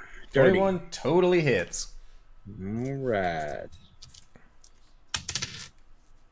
And I'm a great weapon master, so I get to re-roll that 2, and it comes out a 2. So 11 points. Yeah, you just cleave through this goblin, and he just kind of looks like, as the weapon comes around, he was screaming, but then his screaming kind of turns into a panicked as your sword just kind of cuts him in twain, as the top half of his body just falls off of the wolf in between 2 of the other wolves. Holy shit! Gwen is impressed. All right, so next up is going to be Cori. All right. Is there a rider still left on a wolf? Yes, somewhere? there is still a rider on a wolf. There is 1 rider left. Alrighty. I would love to prep a thunderous smite and approach said rider. Okay. I'm going to attack.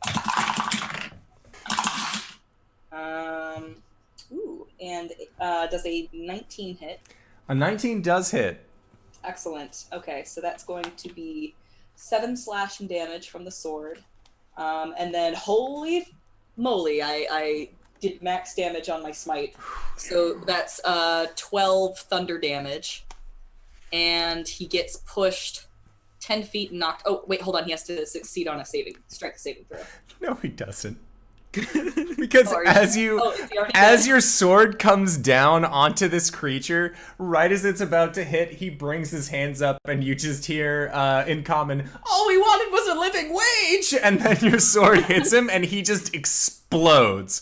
He just turns to this sphere of pink mist around you as little bits of goblin just seem to go every which way from the thunder damage. As the core of what used to be his spinal column and ribcage just gets sent off against a tree and then breaks apart. And then there are these 3 wolves that are all just kind of like, they look at you, look at each other, and then 2 of the wolves are just gonna skitter on back and start running. And there's a loud crack of thunder when this happens too. And she's just gonna go, "Ooh, that's sad. Ooh, next time consider nonviolent protest." That was really sweet. Holy shit, Corey, where did that come from? Hubris, it is metal. your turn. Oh, thank you. It's just the boy with Corlon. Metal as fuck, as they say. And I'm gonna point my gun down at the wolf and just like try and shoo him away. Okay, Yes. make an intimidation check. Hey. I should use this actually more often because I'm proficient in it. That's a 18. Yeah, so you just see that he looks very, very, very scared. And if you do not do anything on your turn, he is going to spend his action disengaging and then getting the fuck out of Dodge. I'll let him go. Yeah, and this wolf just, you see tail between the legs and just begins running off after the other ones. Do we let them go? Yeah, no, they're cool. They're just animals, dude, doing what their masters tell them to. Usually, their masters tell them to bite me, so I kill them. Yeah, but they kind of... Oh. Hubris just has that realization. Oh. Hey, Cori, that was fucking awesome. Gwen goes up and does a low five to Cori. Fuck yeah. She gives her a kind of a limp-fisted high five. That It's more like she's petting your hand. Why don't you do that when we're in combat more often? Well, I don't like to hurt people. Just goblins? Are you racist against goblins, Cori? Well, Santaur said that they couldn't die, so... Fair enough. I'm just poking the body of one of them. This guy's pretty roasted to me. Alright, well, let's leave before they zombify back up.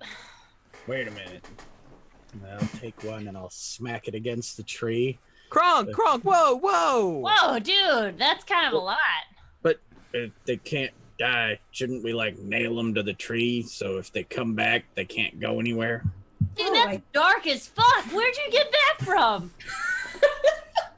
I KRONK think... does not laugh. He's like, well, you said the zombie. Well, It's big guy. It's fine. If they do come back, they'll know not to fuck with us. Exactly. I don't think they're going to come after us after that. and he just heaves it. Huh. And then you hear it kind of collide with some tree branches much farther away than you can see, and then you hear some birds kind of flutter away, and then snow begins to fall down from where that tree was, about 120 feet away from you guys were. Jeez. Gwen's gonna walk over to Cori. These guys are kind of fucked up, man. Yeah, I don't know what to do with them, honestly. They're kind of confusing me a little. And Coriander kind of like stares off into the distance and twitches a little. Let's keep going before someone has an aneurysm, okay? And she's gonna mount back up. All right. So make another set of survival checks. We know what we're doing. Yes, and you can all make survival checks if you would like. Yay! Fucking Barry. KRONK is walking through the trees, obviously. With advantage? Oh, with advantage. Yeah, because you get it. You get advantage because Gwen is currently helping you. Okay. Oh, that's much better. 15. Okay. 15. And then Cori, what did you get? 12? Hubris, what'd you get? Oh, I didn't roll. I was following them. Yeah, if you just want to be following them and not roll, that's totally okay as well. After KRONK snapped and stepped on the first pine tree and cracked it over, Gwen's like, like turns his head like, this way. Mm-hmm. We got it. Yeah, so you guys begin going through the woods, and it takes you guys the better part of an hour until you find a rather large clearing. And as you do, you see that there are a lot of these goblins that are dressed up in holiday gear, and they just all seem to be caught up in a dance of some sort. And they are singing out in Goblinoid. So does anybody speak Goblin? All right, so it is completely unintelligible to you guys, but it does seem to have a weird rhythm to it. And in a way, it's almost festive in and of itself, as they are just chanting, dancing around this large fire. And the fire itself is a bonfire, but you can see the flames lick up, and then they go to kind of an hourglass crux, where it's just that fine intermediary point between both sides of the hourglass, as then the fire kind of rises up, and you see that there is just this large yellowish white, it almost looks like a flame. But you know that the movements coming off of it are too slow to be fire, and it doesn't look like it has embers coming off of it so much as it does like a small bit of like a particle effect almost, as it seems like it is just kind of hanging in the air in between, in or above this fire as these goblins all continue to chant.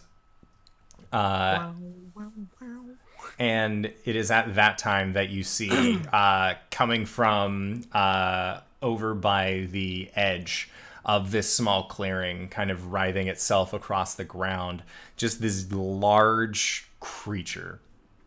And you can see that it looks like the skeleton of a snake almost. If that snake had grown to a large-sized proportion, as well as if all of its bones were actually made of what look to be tiny bits of broken shell that have all reattached together on its outside to kind of form this skeleton over a hollow exterior. As it slithers out into the main area where all these goblins are dancing, you see it kind of rise up onto its hind coil, and then you hear just this very raspy laughter that seems to come from nowhere in particular as this jaw begins to go up and down, just Once more I shall return with the spirit of Christmas, or the holidays in a non-denominational sense. And then I shall take over everything. This winterland shall be yours, children. and it kind of opens up its rib cage to kind of denote to all of the goblins that are dancing around, and they all stop their cheering, almost on a musical beat, and just as they all begin to cheer.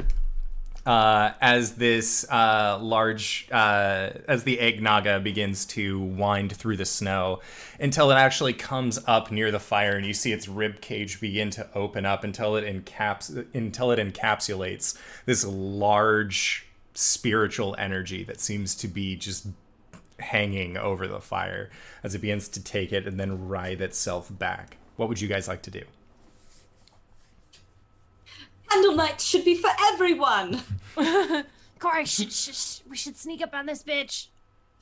She's already got her sword out, and she's like, we don't really do subtlety, do we? I mean, we can. It doesn't look like they have taken notice of you yet, if you guys would like to try any particular kind of actions. Oh my god.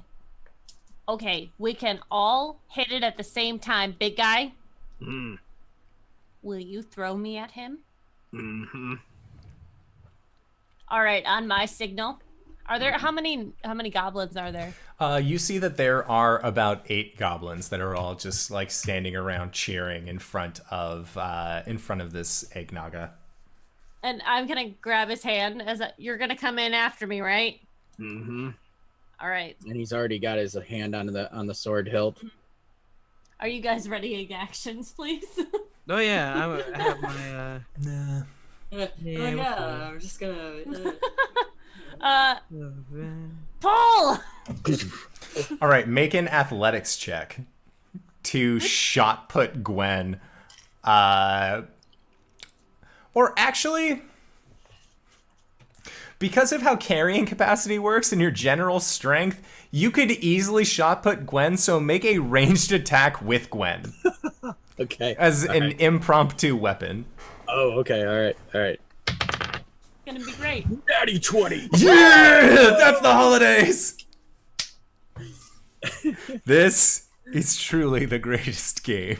Lord bless us. I guess I say something like, prepare to be Gwen! Yeah! And Gwen's just like flying through the air, axe above her head, hatchet in other hand. All right, so Gwen, you are rocketing through the air right now. You guys are going to have a surprise action that's going off. So I would like for everybody to make their initiative rolls. I want to have like Eldritch Blast accentuating her flying like fireworks in the background. Like a prestidigitation. Yeah, that's true. Yeah. Somewhere far off, you hear the song Born Free play. Free as the wind blows. Okay, so when I'm not playing Caleb, I get decent initiative rolls. Yeah, right? Yeah, what's the deal with that? Okay, I just like had a moment where I was like, you said I'm not playing Caleb, and earlier she said, Cori, Wig said, yeah, when Caleb's not here, and I was like, yeah, Caleb's not here, and then I'm like, oh shit, Caleb could be here in like 2 seconds if he said something, and Caleb's, oh my god. Math. It's the holidays. Caleb pops in. Hey guys, I'm here to. Right in front of you. All right. So, KRONK, what was your initiative? 19. All right. 19. Gwen? 7. Okay. Hubris? 18. All right. Cori? 9. Alrighty. Sounds good. And then...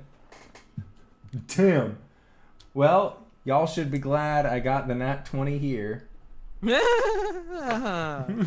So, you are going to get your surprise round off. For the surprise round action, KRONK, that will be you having thrown Gwen to initiate this whole round of combat. So then next up is going to be Hubris. Oh, Hubris just like takes his gun, points to the floor, and then fires, and like this smoke cloud billows out. And then he just steps out, and then another one steps out, and another one steps out as I cast Mirror Image. Nice. Nice. I like it. All right, so you cast Mirror Image on yourself and then walk out. Cori. I'm just gonna charge the Bone Naga. Okay. I prep another Thunderous Smite and I come after him. All right, go for it. Can I get all the way there? Yeah, you can get all the way there. Oh boy, oh boy, oh boy, oh boy. How's about another 19? That hits. All right, that's 1 slashing damage and 5 thunder damage, and he needs to make a strength save. The DC is 13. Alrighty. So that was how much damage total? Oh, total. No, actually, hold on. I keep on forgetting to add my modifier to my slashing damage because I'm a goof. I'm a goofy Gus. So that's gonna be 6 slashing damage. Okay. And 5 thunder damage. All right, sounds good. And So that goblin needs to be even more exploded. were you hitting a goblin, or were you hitting the Naga? No. From way back when. Oh yeah. No, From the he last was fight. super dead. Yeah. You No, like I this. forgot to add 5 to that. That was the equivalent of massive damage in 5e. Like if he was a player character, he would be dead. Oh, good. Or massive damage in 3-5. But he's fine, right? Because they can't die, right? Yeah, Right? totally. Good. So this creature ends up getting a 19 on its strength save. All right, it's fine then. Okie dokie. It does take all of that damage though. Oh yeah. Cori is there All right, with her hair blowing in the wind. Gwen. Is moving in slow motion through the air, apparently. Cori got there first. Well, Cori also was the first person just being like, "Let me at him! Let me at him!" Like, I imagine Cori just started running, and then you got thrown. oh yeah. So I would like to tiny rage, please. Okie dokie. While flying And through the then- air. Well, Yeah. flying through the air, my eyes just ignite, and I'm going to slash at him with my battle axe. Do it. It's a 13. 13 does not hit. No. So what happens to me when I get there? So you are going to sail past this bone naga, or this egg naga. She pushed her back. She pushed it back, right? No, Nope. you it did. survived. And you end up like heading straight for a tree. Make a dexterity save as you just sail past this creature. You're raging. It's a dirty 20. Okay. Okay. So as this tree just comes up close to you, you kind of maneuver your butt, like you swing back with your axe a little bit, so that way your legs come up, and you use your legs as springs against the tree to then hop off onto the ground, just totally ready, doing another cool superhero landing off of this tree in the Did middle. the tree shudder and get like a little bit diagonal afterwards? It gets a little bit diagonal afterwards, and then you just see snow falling behind, so it creates this very nice whole image. One's not even looking. Definitely not.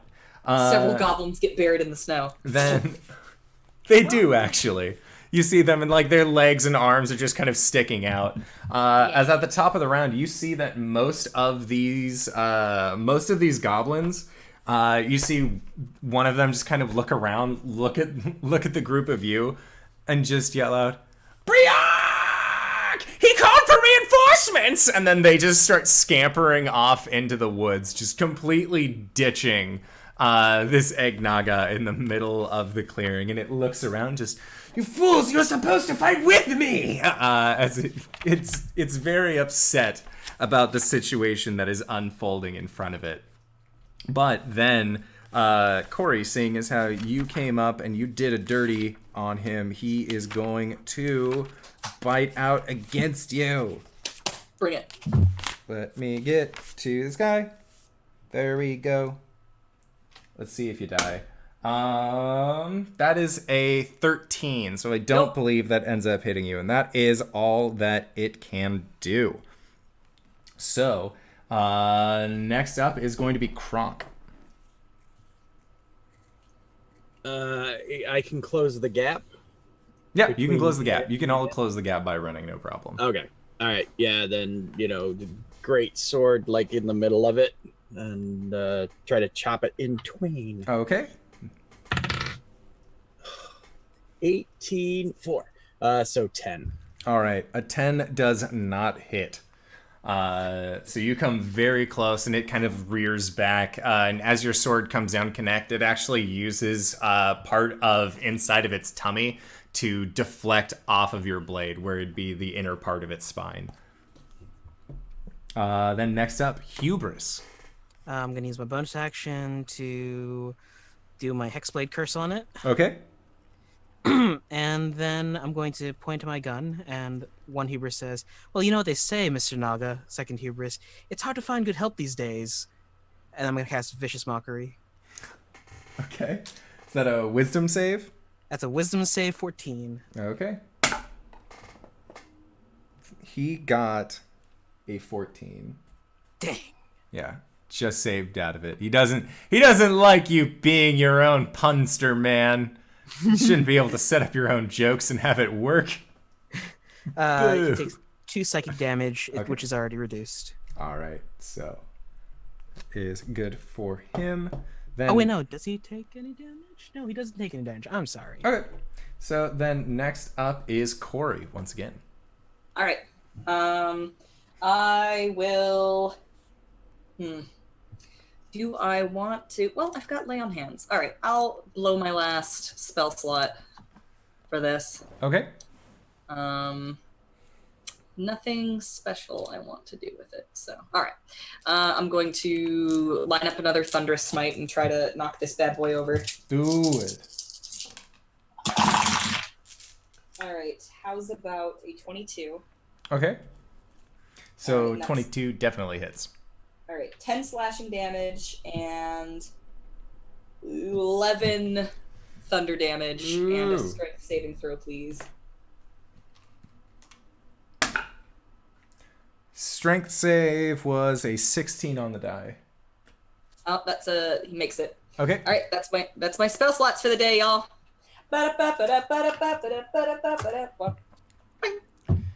All right. I still have Lay on Hands if you're dying.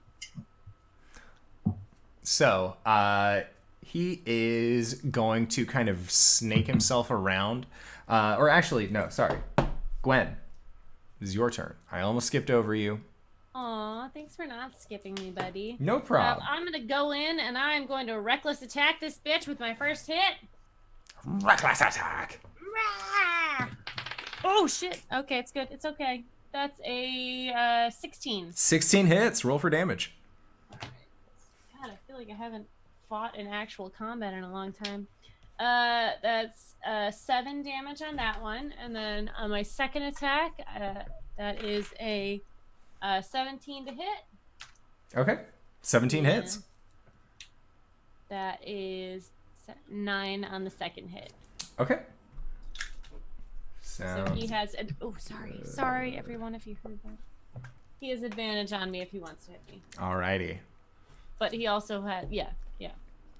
So what he is actually going to do is that he is going to rear back with his head, and then you see him open up his mouth, making sure that both KRONK and Gwen are in a line next to each other. And you see him open down his jaw as the lower jawbones actually separate out, as you see the holiday energy inside of him begin to come into his mouth as it begins to spark as a lightning bolt shoots out from this Naga's mouth. So Gwen and KRONK, I'm going to need both of you to make dexterity saving throws. Gwen, you will have advantage because of your danger sense. Woo! That doesn't belong to you. Nope. 13. Okay. 11. So 13 and an 11. So the 13 passes. So you are going to be taking 15 points of electric damage. We were blessed before we left. Is that still up? Aided. Yeah, it remains for 8 hours. So Yeah. Okay. Sorry, how many points? Yours was, it ended up being 15 points of electrical damage. And then, KRONK, you end up taking 32 points, or 31 points of electrical damage. I Just a baby. I turned to stone and shrugged some of that off. Okay. All right, cool. 9 off of that. Okay. Jeez Louise. I shall rule this holiday and all others. KRONK, it is your turn. Oh, I'm still doing math. Sorry. That is A-okay. All right. Because of the dyslexia, numbers dance in my head sometimes. It's cool.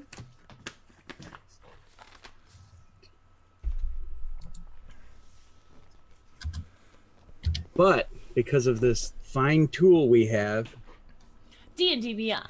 Santaur's invention. Dudes and dudettes beyond. Thanks. aha, there we go. Oof, still hurting. Oh, and then we have that app, right? So people can check. Yes. If you'd like to keep track of the stats as they change using the D&D Beyond extension on Twitch, just hover your mouse over the game screen, and then you will see little faces appear on the left-hand side where you can click and check it out. You can see how rightly hurt KRONK is. And so you said it was my turn. Yes. As All you've right, seen all of these goblins just scatter away as the Egg Naga performs a lightning strike. First and foremost, after I turned to stone and still, nearly got blasted apart, I take my second wind and I'm third level. 9, 10, 11, 12 more points back. Damn! Woo! That's real good. That's good why to you be don't with- want to fuck with the Goliath. Okay. To any out there who may have not known about that. Okay. Whew. All right, and then and now that I've been double blasted, I'm gonna chop and probably take my action surge and chop a second time. Okay. Let's one at a time here. 15. 15 just hits. Roll for damage. Thank goodness. Okay. Oh, Great Weapon Master. Roll the 2 again, and it becomes a 6. Nice. So that's 9, 10, 11, 12, 13 Oof. on the first attack. And then, like I said, once that hits, he wings it around again and brings it down for the second using his action surge. Fudge. Natty 1. All right. Yeah, he tried to chop in the same place, and it obviously was not there. You see one of its rib bones that it had been using to house the holiday spirit actually just bats your weapon back as you go to strike out against it. All right, so then next up is all of the Hubrises.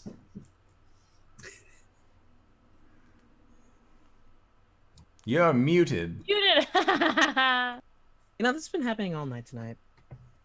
Yeah, they all like look at the Naga, all point their guns and fire 4 consecutive like Eldritch blasts. Okay. And do they all kind of wrap up into a singular one as it connects? I like to think like some of them, like 3 of them, like flash like opaque and then solid at the same time, and then there's one that's like just stays solid. Nice. That sort of pinball effect, like bing, bing, bing, bing, bing, bing. Yes. And then if it hits, like just slams. And boy, does it hit! Natural 20. Nice. Roll for And damage. Nice. Oh wait, no, it isn't. Yes, I do. I'm stupid. I'm not doing the thing. I'm not 6s. Oh, shit. Oh no, that's 10, 12. No wait, 16 points of force damage. Ooh. And did you count your hex stuff on? It was Okay. 14 plus 2. Nice. Okay, so Hubris, that was your go. Cori, it is you, unless you had a bonus action. Use my move to start like moving forward. Okay, sounds good. So then, Cori, it is your turn. Hail Divinity. I'm going to use Nature's Wrath. As an action, I cause Spectral Vines to spring up, reach for a creature within 10 feet that I can see. Creature must succeed on a Strength or Dex saving throw, its choice. DC 13 or be restrained. Oh, it's gonna do Dex, and it got an 11.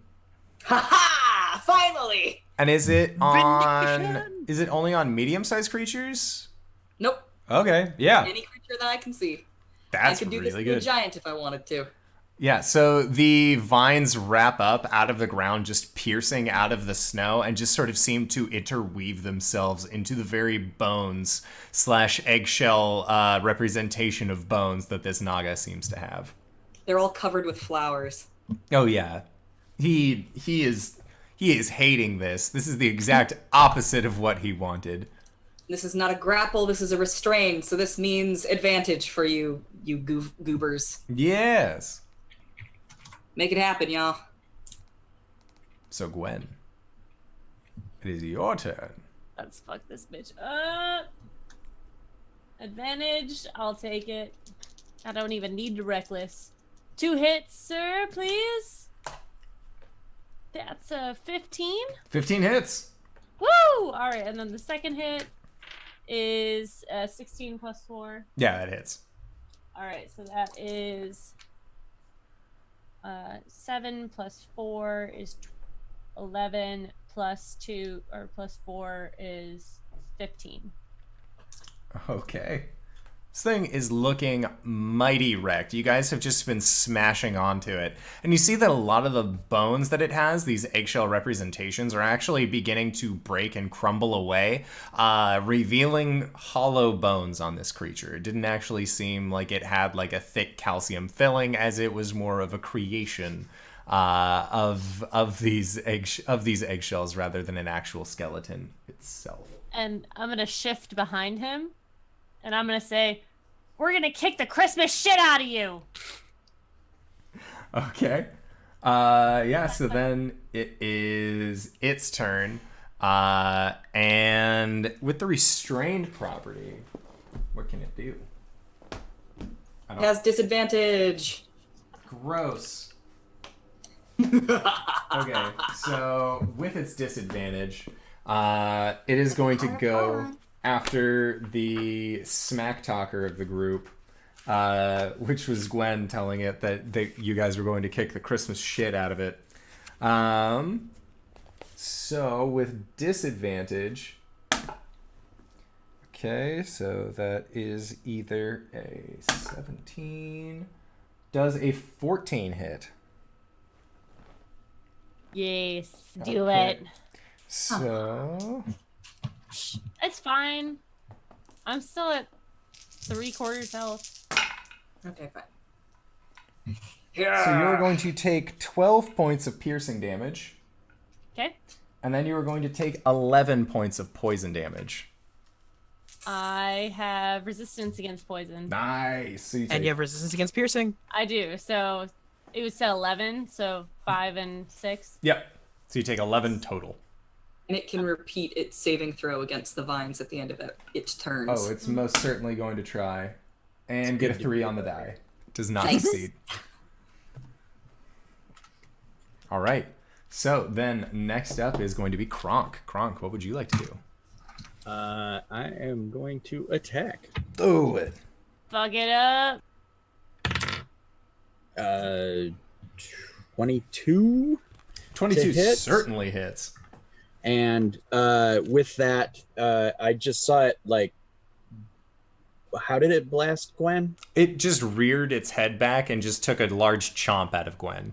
And she Okay. was just like, fuck yeah. Like, you can see in her eyes, like, nothing is affecting her as much as it should. And she's, like, all about being hurt. Like, Yeah. And so Yeah. this is the first time I've seen a barbarian rage in that. So I'm like, that's pretty impressive. But Not bad. I still have to call out, and I'm like, hey, what would I say? Nope, I got nothing that's not gonna sound stupid. So he's like, hey! yeah, he'll be like, you fight me, and I let him have it. Okay. You goading attack, Yeah. so it will need to make a DC 14 will save, or if it attacks anyone but me until the end of my next turn, it has disadvantage. Oh, it failed. Okay. Okay, how does this work? Because because I hit him with my tribal ancestry, he has disadvantage at hitting anyone but me. He just has disadvantage all around right now. All right, and then I rolled a 1 on that die, so I have to re-roll it. So 9, 13, 17 points. Ooh, yeah, he is looking mighty hurt as you just say, you fight me, kind of like rears his head up. He's just like, what does that even? And then your blade comes down and just cracks off one half of his lower jaw that just skitters across the ground, shattering into thousands of tiny chunks of eggshell. Hubris, Sweet. it is your turn. And Eldritch Blast. That's 11 plus. Wait. Where is this shit? There it is. 17. All right, 17 hits. Roll for damage. 10. Young man. 9 points Okay. of force damage. So, how would you like to destroy this creature? Ooh, dang son. Fuck! I don't know. You just waiting for him to do like this big speech about trying to take over the holidays, and then Hubris just goes, "Humbug!" Boom. Nice. I like it. So yeah, you just see this this blast of eldritch energy kind of spiraling out from all of these different Hubris's guns, and 3 of them actually form a triangle shape as they just kind of spin through the air. And the central one seems much more erratic than the others, and is actually doing that pinball effect, but bouncing off of the other eldritch blasts that are in its formation until it finally reaches this eggnaga and just completely disintegrates it before your eyes. As this force damage hits it, you just see the head of this creature just explode outward into a shower of eggshells as they come crumbling down onto the ground around you. The entire form of this creature just begins to shudder and shake and then wither down onto the ground until there is just this large yellowish white spiritual shape that is just maintained in front of you guys where the eggnaga had been housing it originally. And it just seems to be sitting there. It doesn't seem to be doing anything. What does it look like? It looks like it almost looks like flames had been caught into a long oval shape. And then at the top of it, you actually just see what looked to be almost like flames, but instead is more of like a miasmus particle effect. Gwen like looks at Cori like, should I hit it? That's Kronk's doing the same. Like, Cori just kind of shakes her head and approaches the thing. Do I get like a good vibe from this? Yeah. Divine sense. Yes. I'm just gonna spam that everywhere I go now. I'm a paladin. I paladin at it. All right. Yeah, you get a sense of overwhelming good. Oh, good. Oh, that makes me really happy. I like the image of Kronk like this and Gwen with the axe, and he'd be like, "We're just ready." We look at Cori, and then she's like, "Oh." Oh, she's gonna kneel down and pick it up. It is actually a about the size as you. Like, yeah, because it was being encompassed by a large creature and then being held aloft over a bonfire. It is a very large thing, and it doesn't look like there's any solid point within it. I want to touch it. Okay. Okay, so make a wisdom save as you reach out to touch it. Don't touch it, Gwen. No, Cori. God damn it. She reaches out, and she makes a. Oh, I don't have. Oh, I do because paladin. 19. Okay, so you feel as you reach out to touch it, you see that a lot of these particles start coming towards your fingers, and it begins to feel very warm, and you can feel that warmth going up your arm, and the rest of you can actually see this force that's just kind of going into Cori's hand. But then you feel like it is trying to enter into you through your palm, just kind of envelop you. Are you letting it do this, or are you resisting? It's good, right? Yeah, it is a good thing. All right, I let it. Okay. So the rest of you watch as the embodiment of the holiday spirit completely absorbs itself into Cori. Oh shit! And you see Cori's eyes just flash a bright yellowish color. As Cori, your outer gear actually begins to change. You have unlocked a new season as an Eladrin. As you see your hair turn this very dark greenish color, your armor turns to a reddish color all along the front and then towards the bottom with a white hem around the side. She's so excited. Bitch, I am Christmas. As you have gained the holiday season skin of Cori. We only have to spend 3,000 gold coins for them. Fucking loot boxes, man. I'm so happy. Are you okay, Cori? Do magic. She's gonna hit Hubris. Do magic on her. And Cori, your form is currently Christmas Cori. Like, you are currently in holiday form. It has forced you out of spring and directly into your holiday form. She's just like she's like standing like Peter Pan, like arms akimbo, like chest out, and she's just like, she's so jolly right now. It's coming out of her face. Cori, is that you? She's possessed. Oh my. Kill her. How do we, what? Oh, all right. Don't worry, everyone. All right, Well, if you're not possessed, that's tell new. me something only Cori would know. The code word is splash. No, it's not. But yes. Okay, you're close. For Cori, that's right. Okay, yes. Oh, I was flat blading, gonna smash her right in the head, and you said, "Wait, that's close enough," and I stopped like there. It's sploosh. What? The I think- code word. Oh, is she It was- frozen? Oh, I froze. It Sorry. was sploosh. the code word No, is this was in character. sploosh. What? Don't worry about it. It'll happen for you one day. And I like pat his leg. Your hand goes through. Oh shit! Can you consolidate? Shoot the flare. Oh yeah, pulls out, breaks off the end, and he just licks it. Yeah, and it tastes sugary sweet. as this flare just shoots up into the sky, and you see it just make its way about 100 feet. Just I give the barrel to Kronk.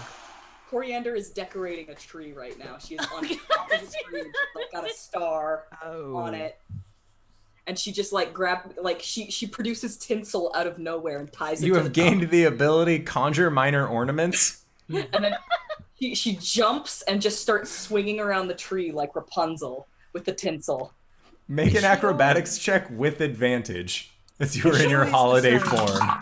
She always is flighty. Great. Yeah, actually, I mean, this is pretty on par. That's for a her. 7. Okay. Sounds good. So yeah, with your 7, you look slightly deranged while doing it, but you're having a great time.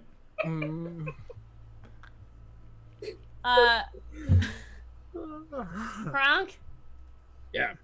you took that lightning bolt like a fucking champ. Hands up. Yeah. That was amazing, dude. How'd you do that? It's you've been around glass. We can just turn to stone. Yeah. And then, but no, like you did that, and then you were like, like flexed everything and like healed yourself. What was that? This second wind. You take it in, get tough. Oh shit! I gotta try that. Well, you weren't taking any damage at all. It was beautiful. Good job. That's the rage, right? Yeah, you feel the rage inside you, and then all of a sudden your skin just gets tougher, and then you start fighting shit, and you just get mad. Hubris like just sits in the snow and smiles. Where he plops down next to him and goes, "Isn't it wonderful how the holidays bring people together?"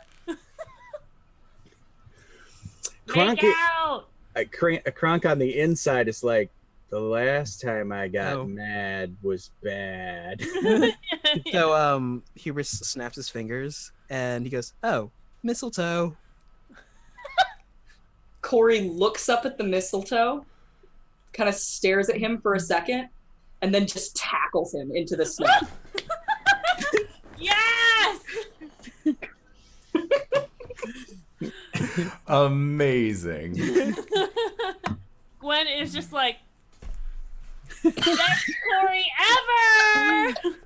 She does a lap around Kronk. Just Gwen, doing the like old I'll school cheerleader soccer you goal. up. Yeah. I'll hold Gwen up so she could, properly, freak out. Yeah, my big paws are like a stage, actually. Yes, if you think yes. about it. It's like standing on a table. All right, so it is about 15 minutes after this that eventually you see Santaur making his way with his bright red sleigh directly over you guys, and then he just lands in a almost like a Harrier jet, like it's just one of those vertical landings that just comes down, and then he parks kind of nearish this bonfire where you guys had fought against the Eggnaga. And he looks over at the lot of you and says, Well, what happened to where did the giant, The Christmas spirit? where did the holiday spirit go? I don't know. And she Weird making slaps- out noises on the snow. in this form, there is just like red emote hearts that are just drifting. And they've got like little holly ribbons like tied around them. There's cherubs. Mhm. Yep. Yep. Yeah, and Scarabs with hats. Oh yeah. Santaur just kind of looks over and just, Hey,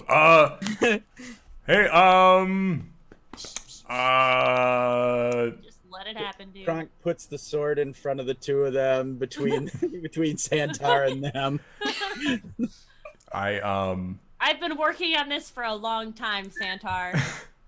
and he just kind of like scoots off to the side, and then you see him reach down into his little side pouch, and he pulls out a bottle of booze, and he just kind of looks at you, Kronk, and looks at you, Gwen, and just, Let's park up in the sky and just let them do their thing. okay. So yeah. Then Santaur just Harrier jets with Kronk and Gwen back up into the sky until he can eventually see that these red garland-laden hearts have finally stopped. And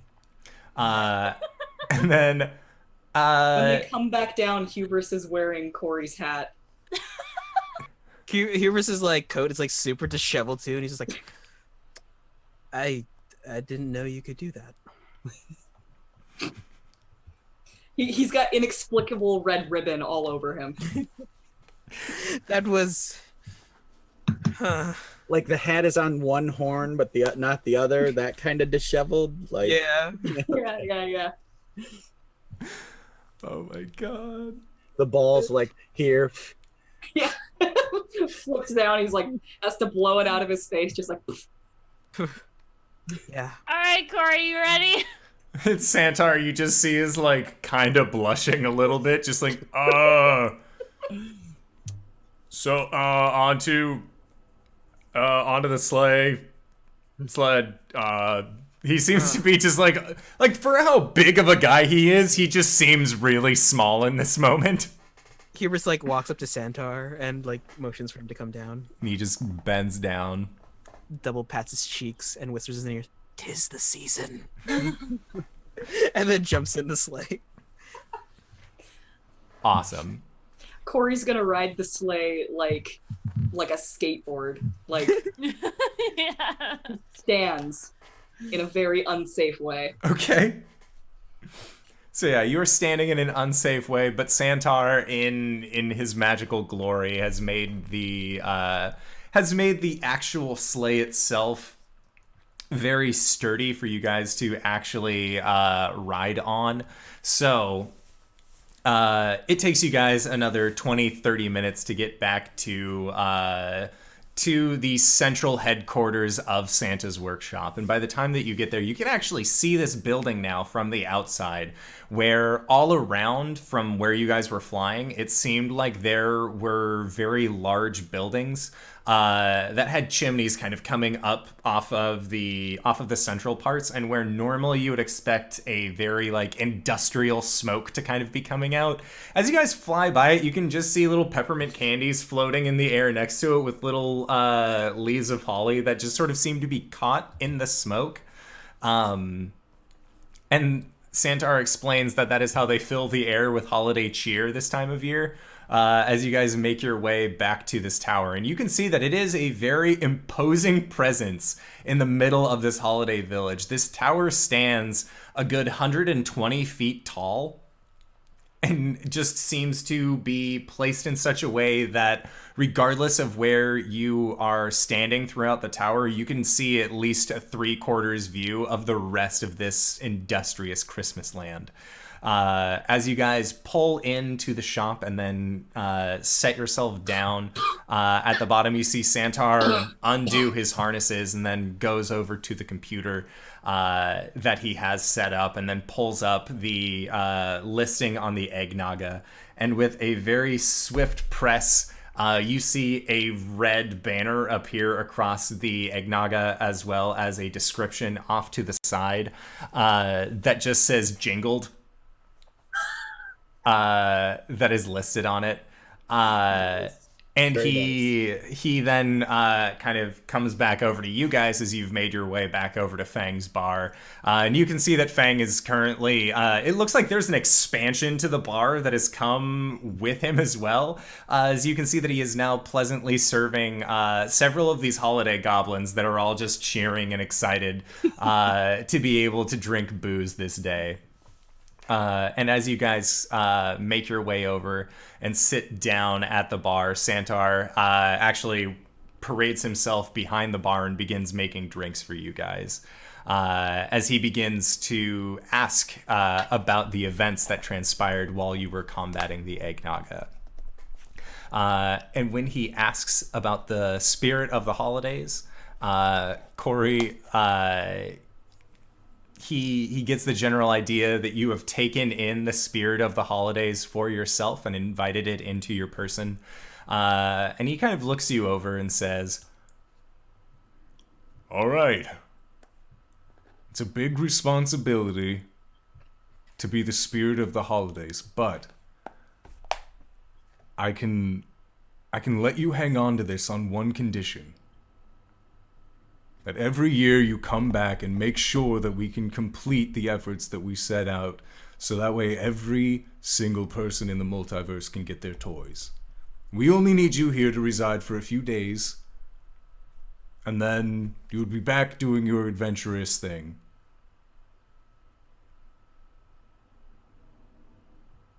And time stops whenever I'm away?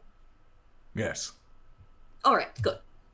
Yes. Well, you think I could course. realistically, you think I could deliver toys across the entire multiverse in a single evening?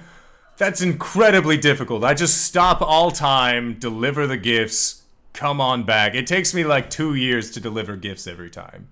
That explains so much. Well, She turns around and looks at the rest of everybody there, and she goes, I do believe in Santaur.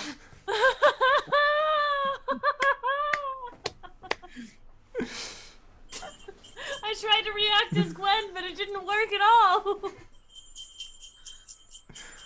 And that is when you hear the sleigh bells start ringing as the four of you all begin to kind of get enshrouded in this whitish color. No. Kronk, I'll miss you the most. See you later, little buddy. As you guys feel the pull of your planes kind of returning you back to where you were. And Santaur says, I'd like to thank you all for your help, and when I get my project done, you'll be able to send gifts to each other. Hopefully, at least once a year. That's amazing. You're amazing. All of you. I hope you all have a happy holidays, and I'll see you when I can. and at that you feel your vision kind of return to See you that later, whitish Santaur! color.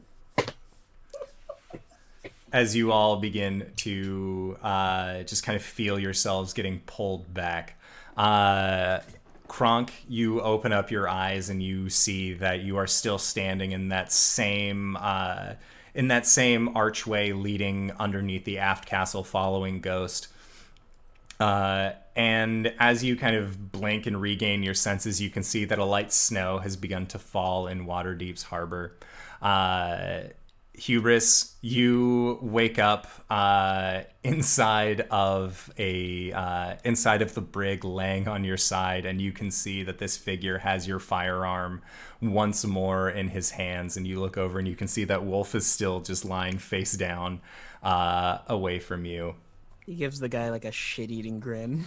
And the guy just kind of looks at you, and then he like touches his face a little bit and then has to readjust his hat, as he isn't exactly sure why these things transpired, but he's just kind of holding the side of his face as he does. And then Gwen and Cori, the two of you return once more inside of this dwarven mine to the moment directly after Blake has shot this dwarf and pinned him against the wall, revealing this enemy that you will soon be fighting. But Cori, you have maintained the spirit of the holidays deep within you. Oh, deep within? She's not still in... She is in the form that she was last left at, but you know that if you were to focus on the spirit of the holidays and the holidays as a season, you would be able to turn your jolly self into your holiday form. Yes. And we will work more on that throughout the week. So, I wanted to say thank you to all of these wonderful players who decided to join me for this Christmassy bullshit. Can I just say, that was fucking amazing. All the Christmas puns, all the shit that you went through with that. Fantastic, Indoor. Fantastic. I do my best. Big Christmas hug, buddy. Yeah! Time zones away and the hug is still the same. I'm putting it in the bank for Gen Con. It's just gonna be us walking around hugging the whole time. The whole crew. This mass hug collective. So what we are going to be doing is that once we are done signing off on the show, we are going to be going to our holiday after show where we get to talk as our characters about the events that transpired during today, as well as answer any questions that people might have had during the game itself. If you would like to ask us questions, possibly join in on our Discord, or you would like to listen in and be able to, be able to give us some recommendations about what you guys would actually want, you can go to the Patreon listed below, and then you can find us that way. So that way, you can gain access to more of this holiday bullshit and find out what's going to happen the next time we play now that all of these holiday events have transpired, as you guys will be receiving your secret Santaur gifts on January 7th and January 8th, respectively, for the Monday and Tuesday night games. But you didn't just come here for me and my festivity bullshit. RJ, where can we find you? What do you do? Oh, hey, everybody. I am RJ here on the show, or you can find me at Twitter and Twitch at RJustice282, or on the Monday game as Calum, or the Tuesday game as your boy Hubris. God, 2 weeks, guys. It'll be fine. It'll be fine. All right. LB, where can we find you? What do you do? Hi, you can find me in the Discord. And on Monday nights, I play. I'm very confused. On Monday nights, I play Gwen. On Tuesday nights, I play Ghost. Were you about to say Hubris? I was about to say. I don't know why. Well, I mean, you play Hubris, but you aren't actually his character. Right. Which, by the way, the next Christmas event, I get to play Ghost opposite Calum and Blake, and that's gonna be super fun with my backup wolf. Get wrecked. Yeah. All right. Greybeard, where can we find you? What do you do? I'm old Greybeard of Greybeards Tavern. I play KRONK, of course, on Tuesday nights here, and Sunday mornings come over to my channel, Greybeards Tavern, and we will play some darkest of dungeons where there might be a prop or two, maybe. But that's where you can find me. And Twitter and Discord and all that good jazz. How dare you tell such a bold-faced lie? Only 2 props? Greybeard, we all know you better. Multiply by 10. All the props. And Danae, where can we find you? What do you do? You can find me at DanaeKeener.com. It goes to my art blog. And I do doodles for all of our games. And that's where I post it. So you can go and see it there. Or also maybe on Twitter at Danae Keener. Yeah. All right. And I am the Indoor Adventurer. If you've come to this Twitch chat, you probably, hopefully, know that by now. But if you do not, you can find more of our games on youtube.com/theinDoorAdventurer, twitch.tv/theinDoorAdventurer. You can support it on Patreon at patreon.com/theinDoorAdventurer. You can contact me on Twitter. I'm usually pretty active at Indoor. What the fuck? As that is a commonly used phrase by my characters and my players and my friends. It's a good time. And of course, we are going to be trying to put more stuff out for patrons. So whether it is a communal building of a D&D adventure that then we'll send out later in the month, whether it's trying to make book clubs, after shows, anything that you guys can possibly think of, we will do our best to provide, because it brings me great joy to deliver great joy unto all of you guys. So we will see you guys in the after show. So again, thank you so much for coming by, and we will see you all on New Year's Day, because that's the next time we play. Right. So we will see you guys then. All right, everybody. Bye-bye. Bye.